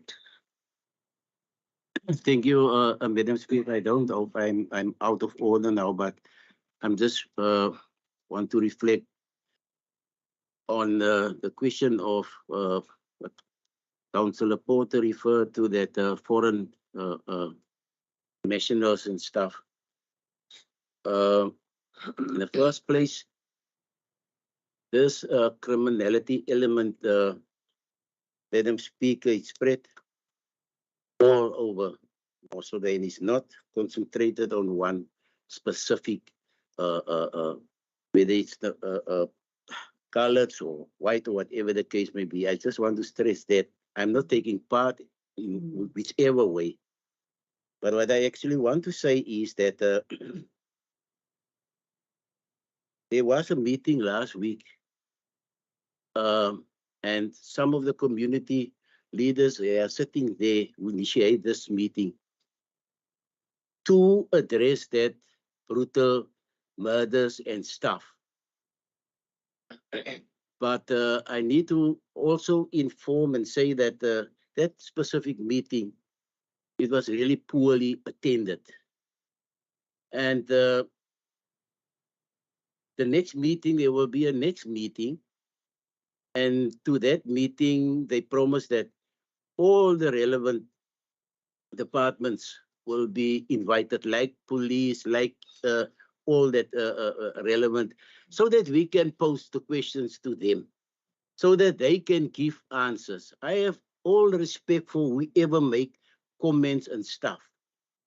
My concern is actually, Madam Speaker, how correct am I if I make that comments and stuff? And I don't say that the previous speakers wasn't correct. But for me, it is relevant that you invite the parties and the departments responsible for that, so that they can inform you what they did thus far and what their role is in the community. But then we need our communities and people of the community to attend that meetings. So that's all that I just want to say. The people in this community and leaders like them, they try to address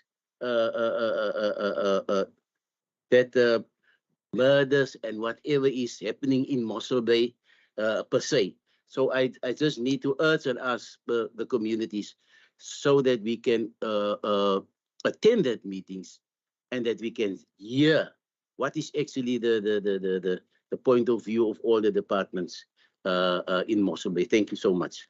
Thank you, Councillor Bavuma. It's a whole of society approach in addressing the ills in our community. Speaker. I am going.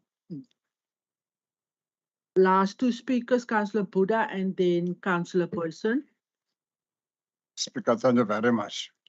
Don't want maybe to any councillor to put to call in a point of order, but we must not deviate from the item from the agenda. So I don't want to interrupt anyone. If we go away, then it steal our time, and then we want progress here. If we discuss, let us learn to discuss here the item in front of us. Thank you, Speaker. Thank you. Relevance to the item. Madam Speaker, Councillors, alsjeblieft. Ons gaat nie nou weer verder met goed wat die deel is van die vergadering, né? Madam Speaker, but I can't let them that they mislead the house and play for the gallery. You see, Madam Speaker, who have tell this councillor that they will remove the people in front of Kwangaba shop, right? There's the no. We have to. They must leave the house, Madam Speaker. There's a point of order, Councillor Boyson. Discussing here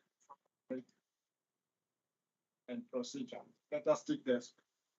Thank you very much. Point 46, the rule is relevant. Councillor Boyson, do you want to conclude? You must speak to the item. Speaker, and my point, the last point is we must attend the workshop, then we can know what is going on. Thank you. Thank you very much, Councillor Boyson. We have on record the position of the ICDP who's against the policy. It's item E280. Patriotic Alliance is against. The Freedom Front is not against. ANC? ANC must be, this item must be referred back, please. Thank you. The ANC is asking for the item to be referred back. Is there a seconder? Yes, Speaker, I second. Thank you, Councillor Tabula. We then have this item being proposed by the Deputy Mayor, seconded by Councillor Leroux. Then there's another counter proposal by Councillor Machesini, and it was seconded by Councillor Tabula. I am going to put it to a vote. Raadslid. Thank you, Speaker. I would just like my vote against noted with the reasons. Thank you very much. Councillor Gous, the reasons are recorded as such. Thank you, Tertia. All in support of the proposal by the Executive Deputy Mayor, seconded by Councillor Leroux. By the show of hands, please. Tertia, my nou opstaan om te tel, dankie. Sou net Raadslid Baronne spuite nou, né? Thank you very much. All in support by the proposal by Councillor Machesini, seconded by Councillor Tabula for referring back. By the show of hands. 6. Yeah, we almost done. Don't worry, Councillor Pontu. So we have that vote then of 6.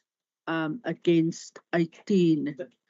And the ICDP has recorded the reasons, mentioned the reasons and their position, and also the freedom for the Patriotic Alliance. Councillors, we now move to item E281. We have had a thorough debate on the previous item. Proposed alienation of portion of Earth 24 in Herbertsdale, situated adjacent to Earth 332 in Herbert Street in Herbertsdale by Otto's Allos. In front of council is the recommendations 1 to 14. Can I please have a proposer? Thank you, Madam Speaker. As the ward councillor, I will propose, noting point 10, where it will still go out for public participation to get further inputs. But I do believe that this will be a positive usage of a property which is otherwise been troublesome. Thank you, Madam Speaker. Thank you very much, ward councillor proposing. Do we have a seconder, please? Yes, Madam Speaker, you do have Councillor Kannemeyer. Thank you very much, Councillor Kannemeyer is seconding. Is there any, you may be excused to go to the bathroom. Any questions from any councillor on this item? Councillor Gous? Speaker, not a question, just a note. I have in the previous council meeting also indicated that in the past, the municipal valuer would file her report as part of the item, including how she made the calculations. In other words, the surrounding properties and their values and so on. And that doesn't get done at all anymore. We just get presented with a figure. The only reason it concerns me is because in the past, I picked up a miscalculation. That item was referred back to the administration and it's never seen the light of day in this council again since then. So I would like to see how that calculation is made. I don't know why that report isn't coming to council anymore. Thank you, Speaker. Thank you for your comment and concern raised. Councillor Gous, you're not against this item. You have noted the request. We've made a note there. Mr. Scholes also noting it. Any other Councillor Machusini? Is out. My apologies, Councillor Kontu. Bola is in front of me. Thank you, Madam Speaker. Madam Speaker, I believe that we have a committee here that was established, the Land Use Committee. I've noticed on these alienations, there's no view that's coming on that side. I don't know what the purpose of that committee. If we are speaking about the alienations, then we don't see any whatever comes on that side. Maybe I understand in a wrong way what to have that committee as a land use committee. But as we know the position of the ANC in regarding with the alienations of land. Thank you very much. Noting your position and it is recorded. Asking for the land planning. Yeah. Input. Madam Speaker, point of personal explanation then on the Land Use Planning Committee. May I proceed? I am only a secondee on that committee, but the only thing that committee does is in parallel to public participation phase, the committee also gives comments. And that's only on land use applications. So it's just another form of public participation in which council is participating, Madam Speaker. So there is no comments or usages as some have alluded to in the media. Thank you. Thank you very much, Councillor Porta. We have recorded Councillor Kontu, the ANC is against. Thank you very much. Is there any other questions? Councillor Liebenberg, you're fine. Do you have a follow-up or is the red light? Thank you. Yes. Thank you very much. The position of the ANC then is recorded on that item. We are on item E2. The cancellation of the notarial lease agreement between Mossel Bay Municipality and Hartenbos Bowling Club, situated at 4941 in Hartenbos at the Rimland Avenue. Point 2 is then also the application to lease a smaller portion of 4941 in Hartenbos by the Bowling Club. So we have cancellation of the notarial lease for the Bowling Club. Point 2 is asking an application to lease a smaller portion. That is in front of us with recommendations 1 to 12. 1 to 2. Can I please have a proposal? Yes, Madam Speaker, as the ward councillor, I would propose. Ward councillor proposing. Thank you very much, Councillor Van Dijk. Do you have a seconder? Yes, Madam Speaker, I will second the ward councillor. Thank you very much, Councillor Botha. Any questions from any councillor on this item? Councillor Gous? Thank you, Speaker. Speaker, when this item first appeared on the budget, I asked if any sums had been done regarding us supporting just the local car cleaning service as opposed to the costs of this construction. And I've never really received a reply. So I'm just wondering if it's more financially viable to just support local business by taking municipal vehicles for cleaning than to construct an entire facility. Thank you. Thank you for your question, Councillor Gous. Amen. Chairperson, no, I think what happened, I understand what the council is saying.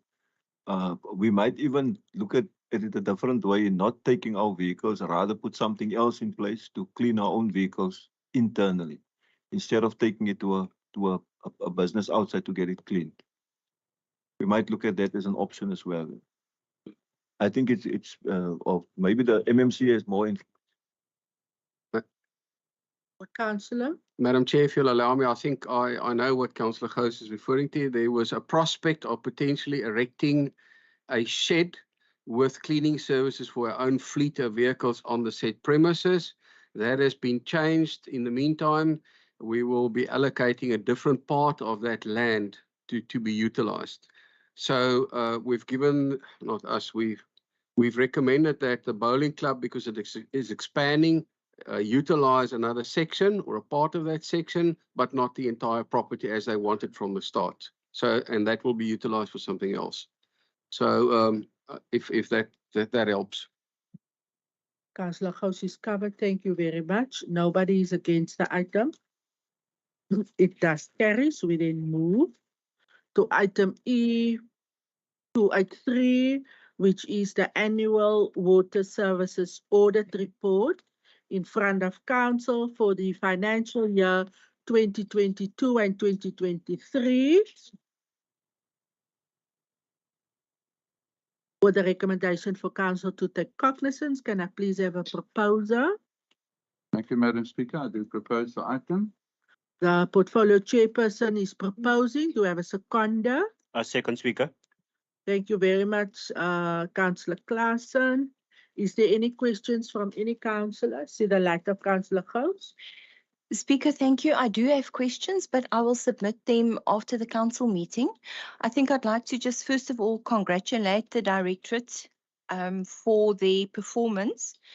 From what I could see, 97% with compliance with regards to site criteria. I'm not sure if I'm reading the report correctly, though, when I see that there's been a 37% failure in the passing of sampling of water, of us meeting the necessary requirements. And then a further concern looking at the report is that it seems to me, if I'm interpreting the data correctly, is that we have an increase in water theft. And that is a concern, but I will raise my questions within the directorate. Thank you. Thank you very much, Councillor Gous. You're welcome to submit your questions to the directorate. And I am very sure that they will definitely respond. Any other councillors? Would you like to respond, Director Naidu? Thank you, Speaker. Yeah, just some comments here from my side. Firstly, the input data comes from the municipality. The formulas, unfortunately, are not prepared by the municipality. That is the water affairs formulas in the spreadsheet. And sometimes, well, I did pick up. I was hoping that some of the stuff will not be raised here because I did pick up an error with the formula. But what I want to mention is that the raw water consumption is correct, row 7.2.5. Purified, that is correct, 8.8 million cubic megaliters. And then what is billed is correct. The losses is in the region of 16.69 649%. And the losses per day is 4.05 megaliters per day. So our losses is not a problem. The data that you are referring to was never provided in the past. You see in the previous financial year, there was all zeros. Now it's being asked for. So there is new data that we are actually providing. But those are the comments from my side, Councillor. So if you have anything more than that, you're welcome to write to us and we will provide the information. Thank you very much, Mr. Naidu. Thank you, councillors. We then move to our next item, which is item E284, our roads transportation plan. That is in front of council for approval, recommendations 1 to 4. Can I please have a proposal in this regard? Thank you, Madam Speaker. I do propose the item. Portfolio chairperson's proposing. Do we have a seconder? I second, Speaker. Thank you very much, Councillor Claassen. Any questions from any councillor on this item? Councillor House? Thank you, Speaker. Just to commend our municipality on the forward thinking and the planning. I appreciate it. And then on a lighter note, it was quite frightening to note that the age I am now, in 60 years' time, I'm not going to see any of this implemented. Thank you, Councillor House. No other questions. Thank you very much, councillors. We move. Item E285, the Mossel Bay Municipality Placement Policy proposed changes in front of council for approval.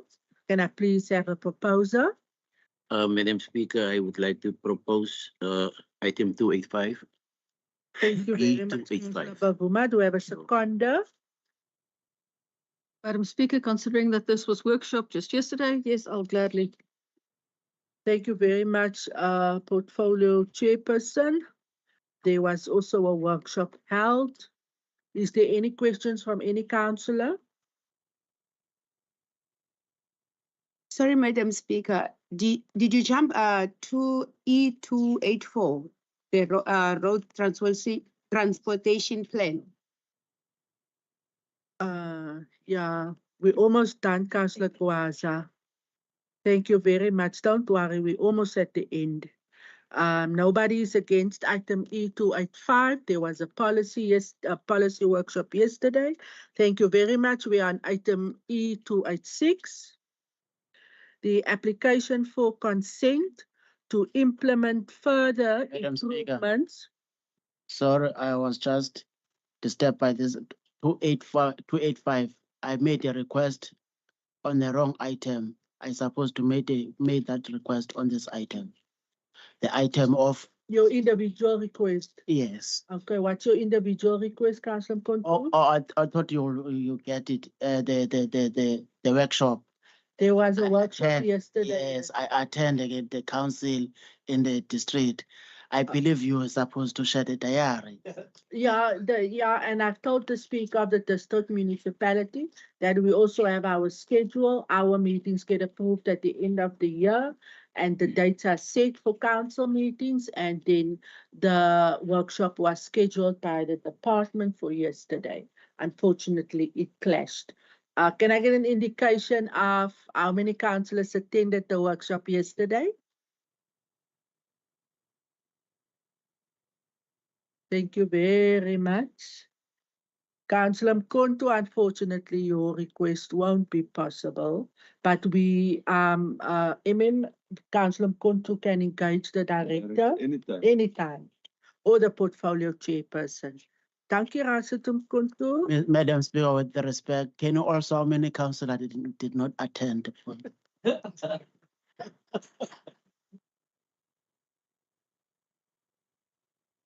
You had a valid reason. You're not allowed. Item E286, application for consent to implement further improvements on F3794 at the Point Caravan Resort. Front of council is the recommendations for approval. Can I please ask a proposal in this regard? Madam Speaker, I will propose. Thank you very much. Councillor Botha, do we have a seconder? Yes, Madam Speaker, you have. Thank you very much, Councillor Wilson. Yeah, no, there was a public participation process. 5 residents responded. Any questions from any councillor? All right. Speaker. Councillor House, Councillor Buddha, and Councillor Porter in that order, please. Speaker, I'd like to thank the Mossel Bay Municipality for insisting that as part of the approval of these paddle tennis courts, that a new little skating area be built for the skating community. I was surprised because 5 people out of the entire town that raised the issue, and yet the Mossel Bay Municipality realized that they were speaking for a greater group. And so I'm very appreciative of it. Thank you. Thank you, Councillor House. Councillor Buddha.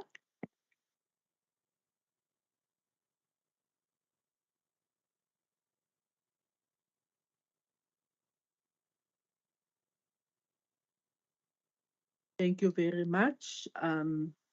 Councillor Porter. Thank you, Speaker. Without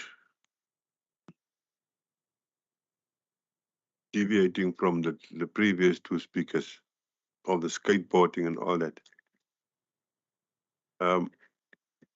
obviously it is a fair process, it's public participation, and people have the right to air their views and their interests should be acknowledged. Mine is just, I've got two questions. One is, do we have throughout this process an indication as to where exactly, because it just indicated a space where they must move this skateboarding and other activity to. Do we have at this stage a place where that will then take place? I think it's important that we must satisfy our community, whether it's 5 or not, if we're going to move them. And part of the public participation process would obviously to engage those 5 people to say, look, we thought best that we will still accommodate you. We're not going to deprive you from your extramural activities or whatever the case may be, but this is how it's going to be and where it's going to be, whether that has been done. Secondly, the caravan park, I assume, is turned to be a business for a particular entity. There's money is going to be generated there. Skateboarding is open to public and all that. I also note the municipality's recommendation or sort of criteria to say that it must be open to the public. Open to the public is one thing. The question remains from our side as a Patriotic Alliance as to whether there will be any fees to enter to have access to this court, similar to the caravan park that is generating money out of that area. Thank you very much. Thank you very much for your questions, Councillor Porter. MMO will be able to assist. Speaker, I think thank you for the observations of the councillors. We, as administration, we went out of our way to accommodate, as Councillor Gous mentioned, the other side of the community. Firstly, where is this half pipe going to be done? It's on the same premises where it is now. I think they're just going to move it a bit and so on. Yeah. Secondly, we must take into account these type of things go with risk. And I think that's the reason why council hasn't built one now in a public open space, because there are inherent risk to it. If a child go there and break a neck, it could come back to council. We had a discussion also with the developer there.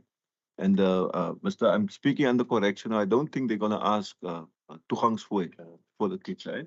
Yes. Are they going to ask? I'm not sure. Yes, of course. I'm not sure, yeah.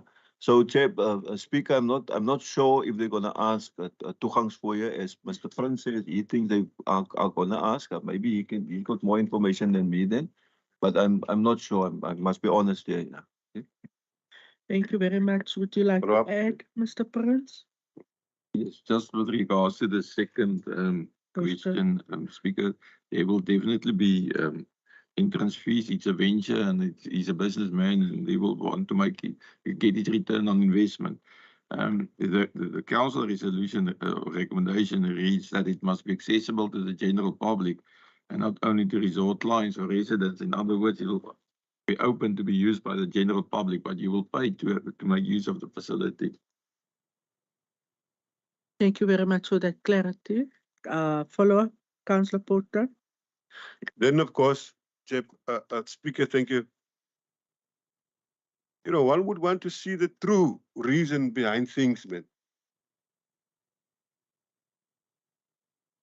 In the previous council, I contested an item relevant to a parking. And the item was brought to the council on the agenda through a fence that will be erected. While there's money that is going to be accumulated out of it. Without going into that again, here we would want to see that there is no tennis court for the public. It's a business venture. And this council, again, failed to look at this thing as it purports to be. I've got a problem in how items is brought to this council. It is a business that is going to be generated. Profits is going to be made. There are other people out there that wants to utilize a specific piece of land. And then there's rules and bylaws that expect of these people to pay, where this municipality is getting rebates out of it. And I don't expect for this to be a laughing matter, Mayor. But I'm saying we should really get to the core functions. Make me wonder who the applicant is here and why this thing is written in such a way to council that we allow it to go through without knowing what are the monetary values that are going to be accumulated for an individual and how is that going to contribute to the coffers of the municipality so that we can bring better service at the end of the day. Thank you very much. Thank you, Councillor Porter. Councillor Porter. Thank you, Madam Speaker. No, firstly, I fail to see the relevance which previous item in council, which community, literally the community of the area through their CID asked for, and this item. And then secondly, Madam Speaker, it's strange that council's processes are being challenged, yet the questions being asked, the answers are literally in the recommendations. So, Madam Speaker, perhaps people should just read, fellow councillors should just read their agendas before making comments. Thank you, Madam Speaker. Thank you very much, Councillor Porter. Mayor, I saw your light. It's been said. The questions posed, the responses is contained in the recommendations up until point 15. Is there anyone who is against the item? Not. Councillor Porter. Speaker, the Patriotic Alliance is totally against this item. Thank you very much. We record as such.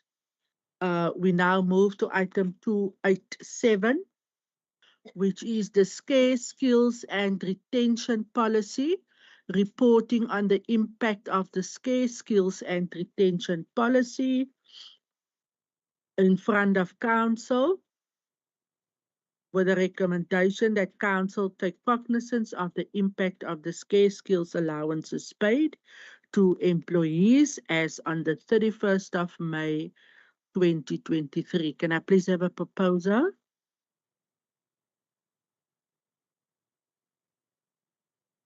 Thank you, Councillor Mbumbu. Do we have a seconder for Councillor Mbumbu? Yes, thank you, Madam Speaker. I second the item. Thank you very much, Councillor. Annie, is there any questions from any councillor? Councillor Gous? Thank you, Speaker. Speaker, the ACDP is not against the proposal at all or the policy. I believe that there shouldn't be a problem in rewarding somebody financially in order to retain their skills. My concern, though, and I did mention it in the workshop yesterday, is that we do not pay scarce skills allowances in departments where there might be other underlying problems. There was a specific department mentioned yesterday that seems to have a struggle to retain certain staff.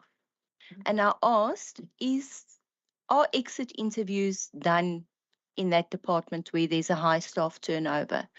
Are we ascertaining what the specific cause is for the high turnover? Because other municipalities, according to the workshop yesterday, do not struggle to retain that type of personnel.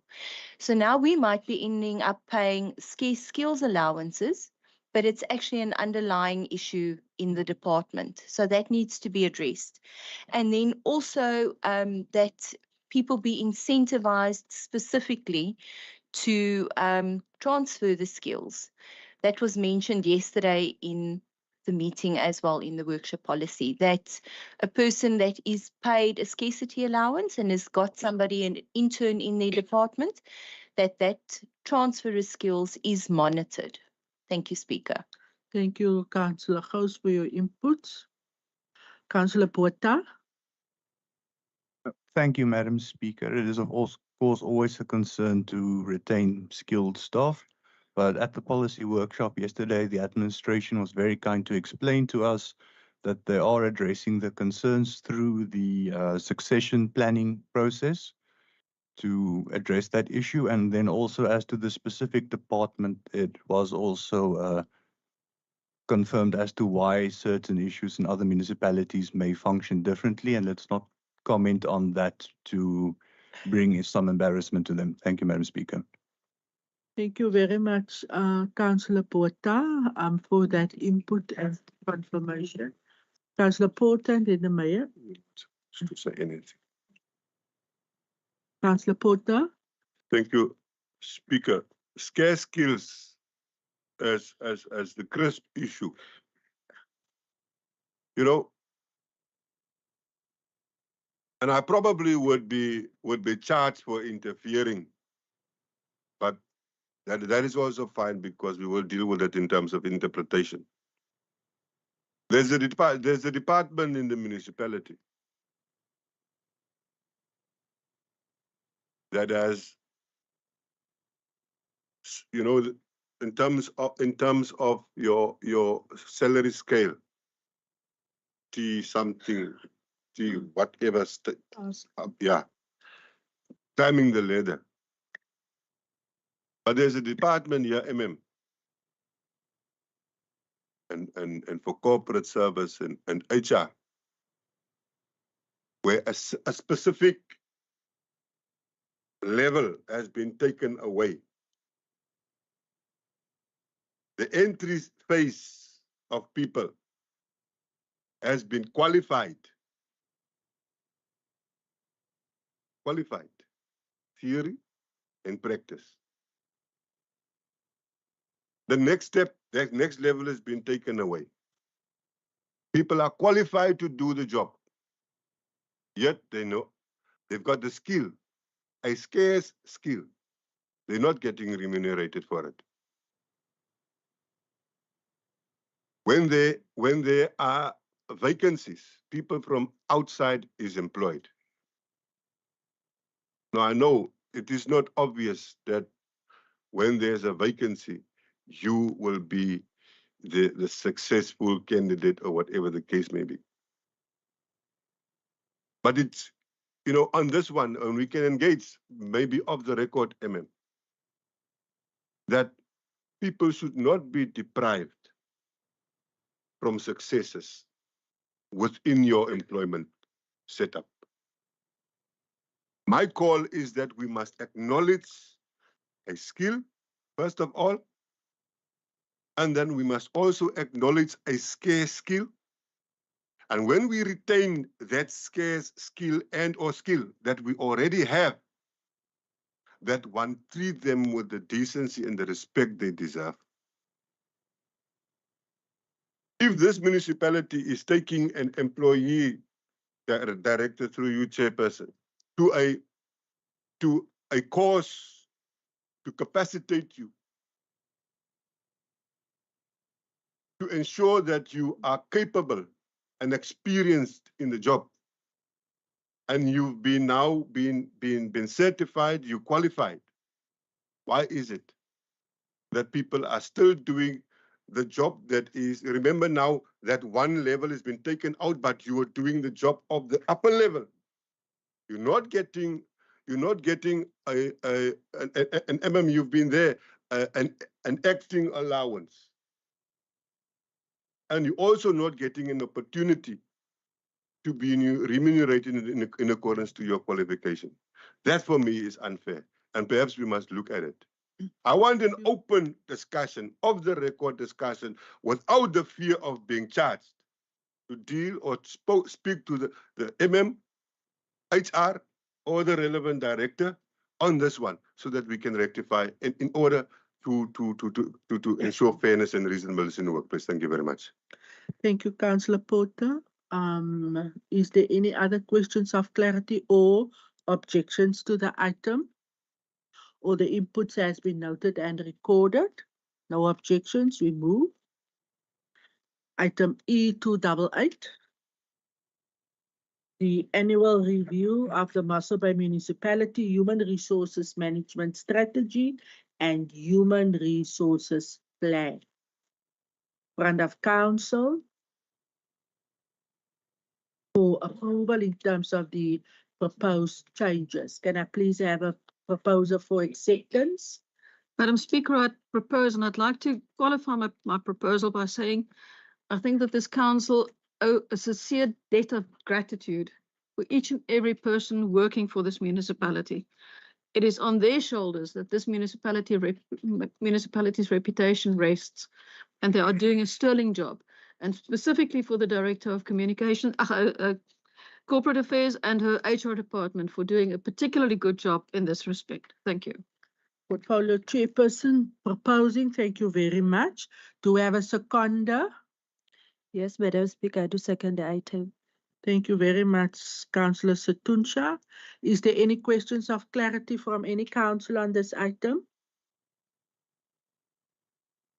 Thank you. The item carries unanimously. Gratitude to our employees for the work that they do for our town.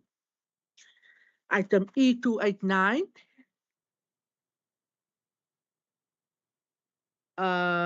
You will be buying lunch for everybody in council. For that cell phone who is now ringing. A rapid promotion scheme for process controllers, compulsory national standards for process controllers and water services works. In front of us, this has been in the Government Gazette for council to take cognizance of. Can I have a proposal, please? Thank you, Madam Speaker. I do propose the item. Thank you, Councillor Delamain. Do I have a seconder? A second chant. Baie dankie, Raadslid Donovan Klaasen. Any questions from any councillor on this item? Thank you very much. We move. Item E290. The proposed amendments, cell phone policy and cell phone contract. In front of council for approval is the proposed amendments. Can I please have a proposer? Thank you very much, Councillor Mbumbu. Do we have a seconder, please? Thank you, Speaker. I second. Thank you very much, Councillor Wellman. Any questions from any councillor on this? Councillor Buddha? Thank you. Speakers, I don't have a problem with the item as long as the unions are on path. Thank you. Yeah, thank you very much. MM confirms that it has served before them. all these policies and amendments. You would also see it in the content of the item. Any other inputs? Thank you very much. It is then approved. We move to item E291, reward and recognition policy. We note that it did serve before the trade unions, as indicated at the bottom of the page, in front of council. Then, for approval is the proposed amendments of the reward and recognition policy. Can I please have a proposer? Madam Speaker, I would like to propose. Thank you, Councillor Bavuma. Is there a seconder? Madam Speaker, I second. Other Lady Writers, thank you very much. Is there any councillor wishes to ask any questions? It is approved unanimously. Thank you very much, councillors. We are then at item E292. The proposed settlement in front of council by the Mossel Bay Municipality and Lindy Star Trading Pty Ltd. The High Court case 549 of 2020.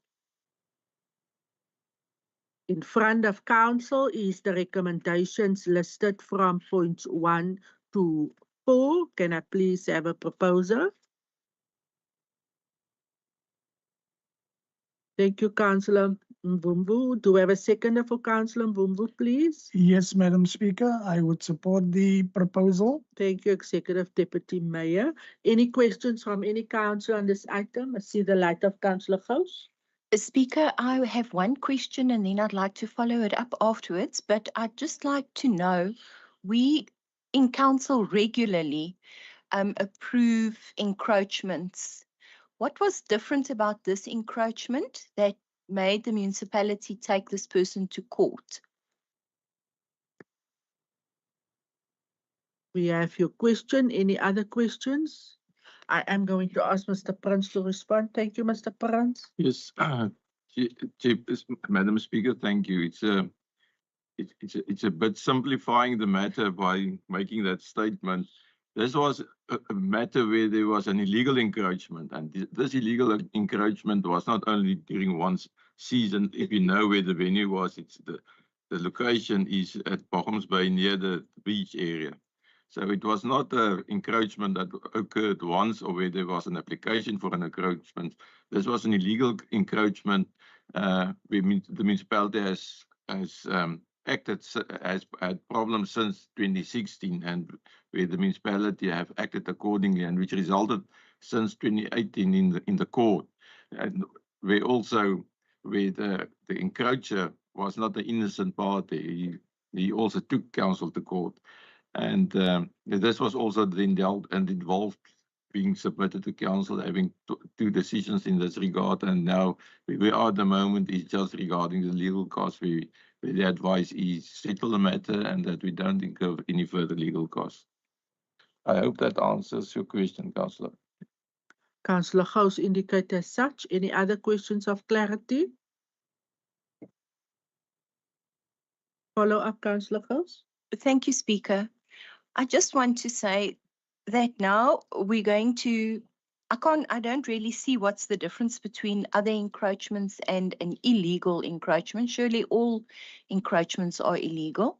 I take Mr. Prince's point that this person was the one specifically that did the building that caused the encroachment. But after 500, more than R500,000, we are now alienating the land to him anyway at 22,000 Rand. And this is my argument every single time, that we end up going through unnecessary long processes to end up settling in the matter anyway. I'm looking at through our impact committee, we took a look at contracted services under expenditure and so on. I took a look now. We're already sitting over the budget year to date for legal services, again, for legal opinions and legal matters. and that we need to be a lot more circumspect when we decide that we are going to court. This is R500,000. It's a lot of money. I don't oppose the settlement. I'm just glad we're finally doing it. Thank you very much, Councillor Gous. Any other input or questions? Anybody against? Councillor Gous is not against. I see no light. The item carries unanimously. Thank you, councillors. We then move to item E293.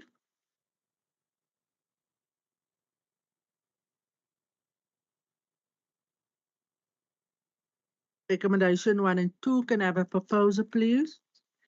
Madam Speaker, I charge anyone in this room to challenge me when I propose this one. Thank you. Thank you very much, Councillor Leroux. Do we have a seconder, please? Thank you, Madam Speaker. I second. Thank you very much, Elder Lady Reuters. Speaker, if I may second it again, because I was so tired last night, I never even saw this item on the agenda. That thing carries unanimously. I think it's a well-deserved break for everybody. It's been a long year. And council will then, also for the public to note, be on recess from the 15th of December. God willing, everybody will return back on the 15th of January. We still have our last council meeting for next month. Then, councillors, we have our last item in the open council meeting before we move to the closed session. There was an additional item sent to everybody, item E294, the direction change of Sonskyn Valley Rugby Field. In front of council is the recommendations, points 1 to 5. Can I please have a proposal in this regard? Thank you, Madam Speaker. As the ward councillor, I do propose the item and support it fully, and thank all parties involved for the efforts they've gone to timeously get this through and to assist the community with having a field that is functional. Thank you. Thank you, Councillor Botha. Do we have a seconder? Speaker, I will second for Councillor Botha. Thank you. Thank you very much, Councillor Baron. Yes, big thanks to Director Nell. She was very stressed. She had to bring this item. And she wrote to me and with the MM's assistance and all the effort by Director Nell. This item is before us because we were at risk in terms of losing out on this great opportunity for this community. Is there any councillor who have any questions or any objections to this item? Nobody, thank you. The item does carries unanimously. That brings us to the end of the open council meeting. I want to thank the public for joining us this morning. You always welcome. Ek hoop dit is nie die laaste keer nie. But I will now request you to please excuse yourself as council move into committee. And we will then also now stop the live streaming. Thank you very much, Roniel, for your work done. And also to Matthews, Tertia, Eunice, Roniel, onze eie Roniel, Mr. Kutsia, Hubert Kutsia. Thank you very much for today. We just have one thing to do in committee. It's just a minutes count.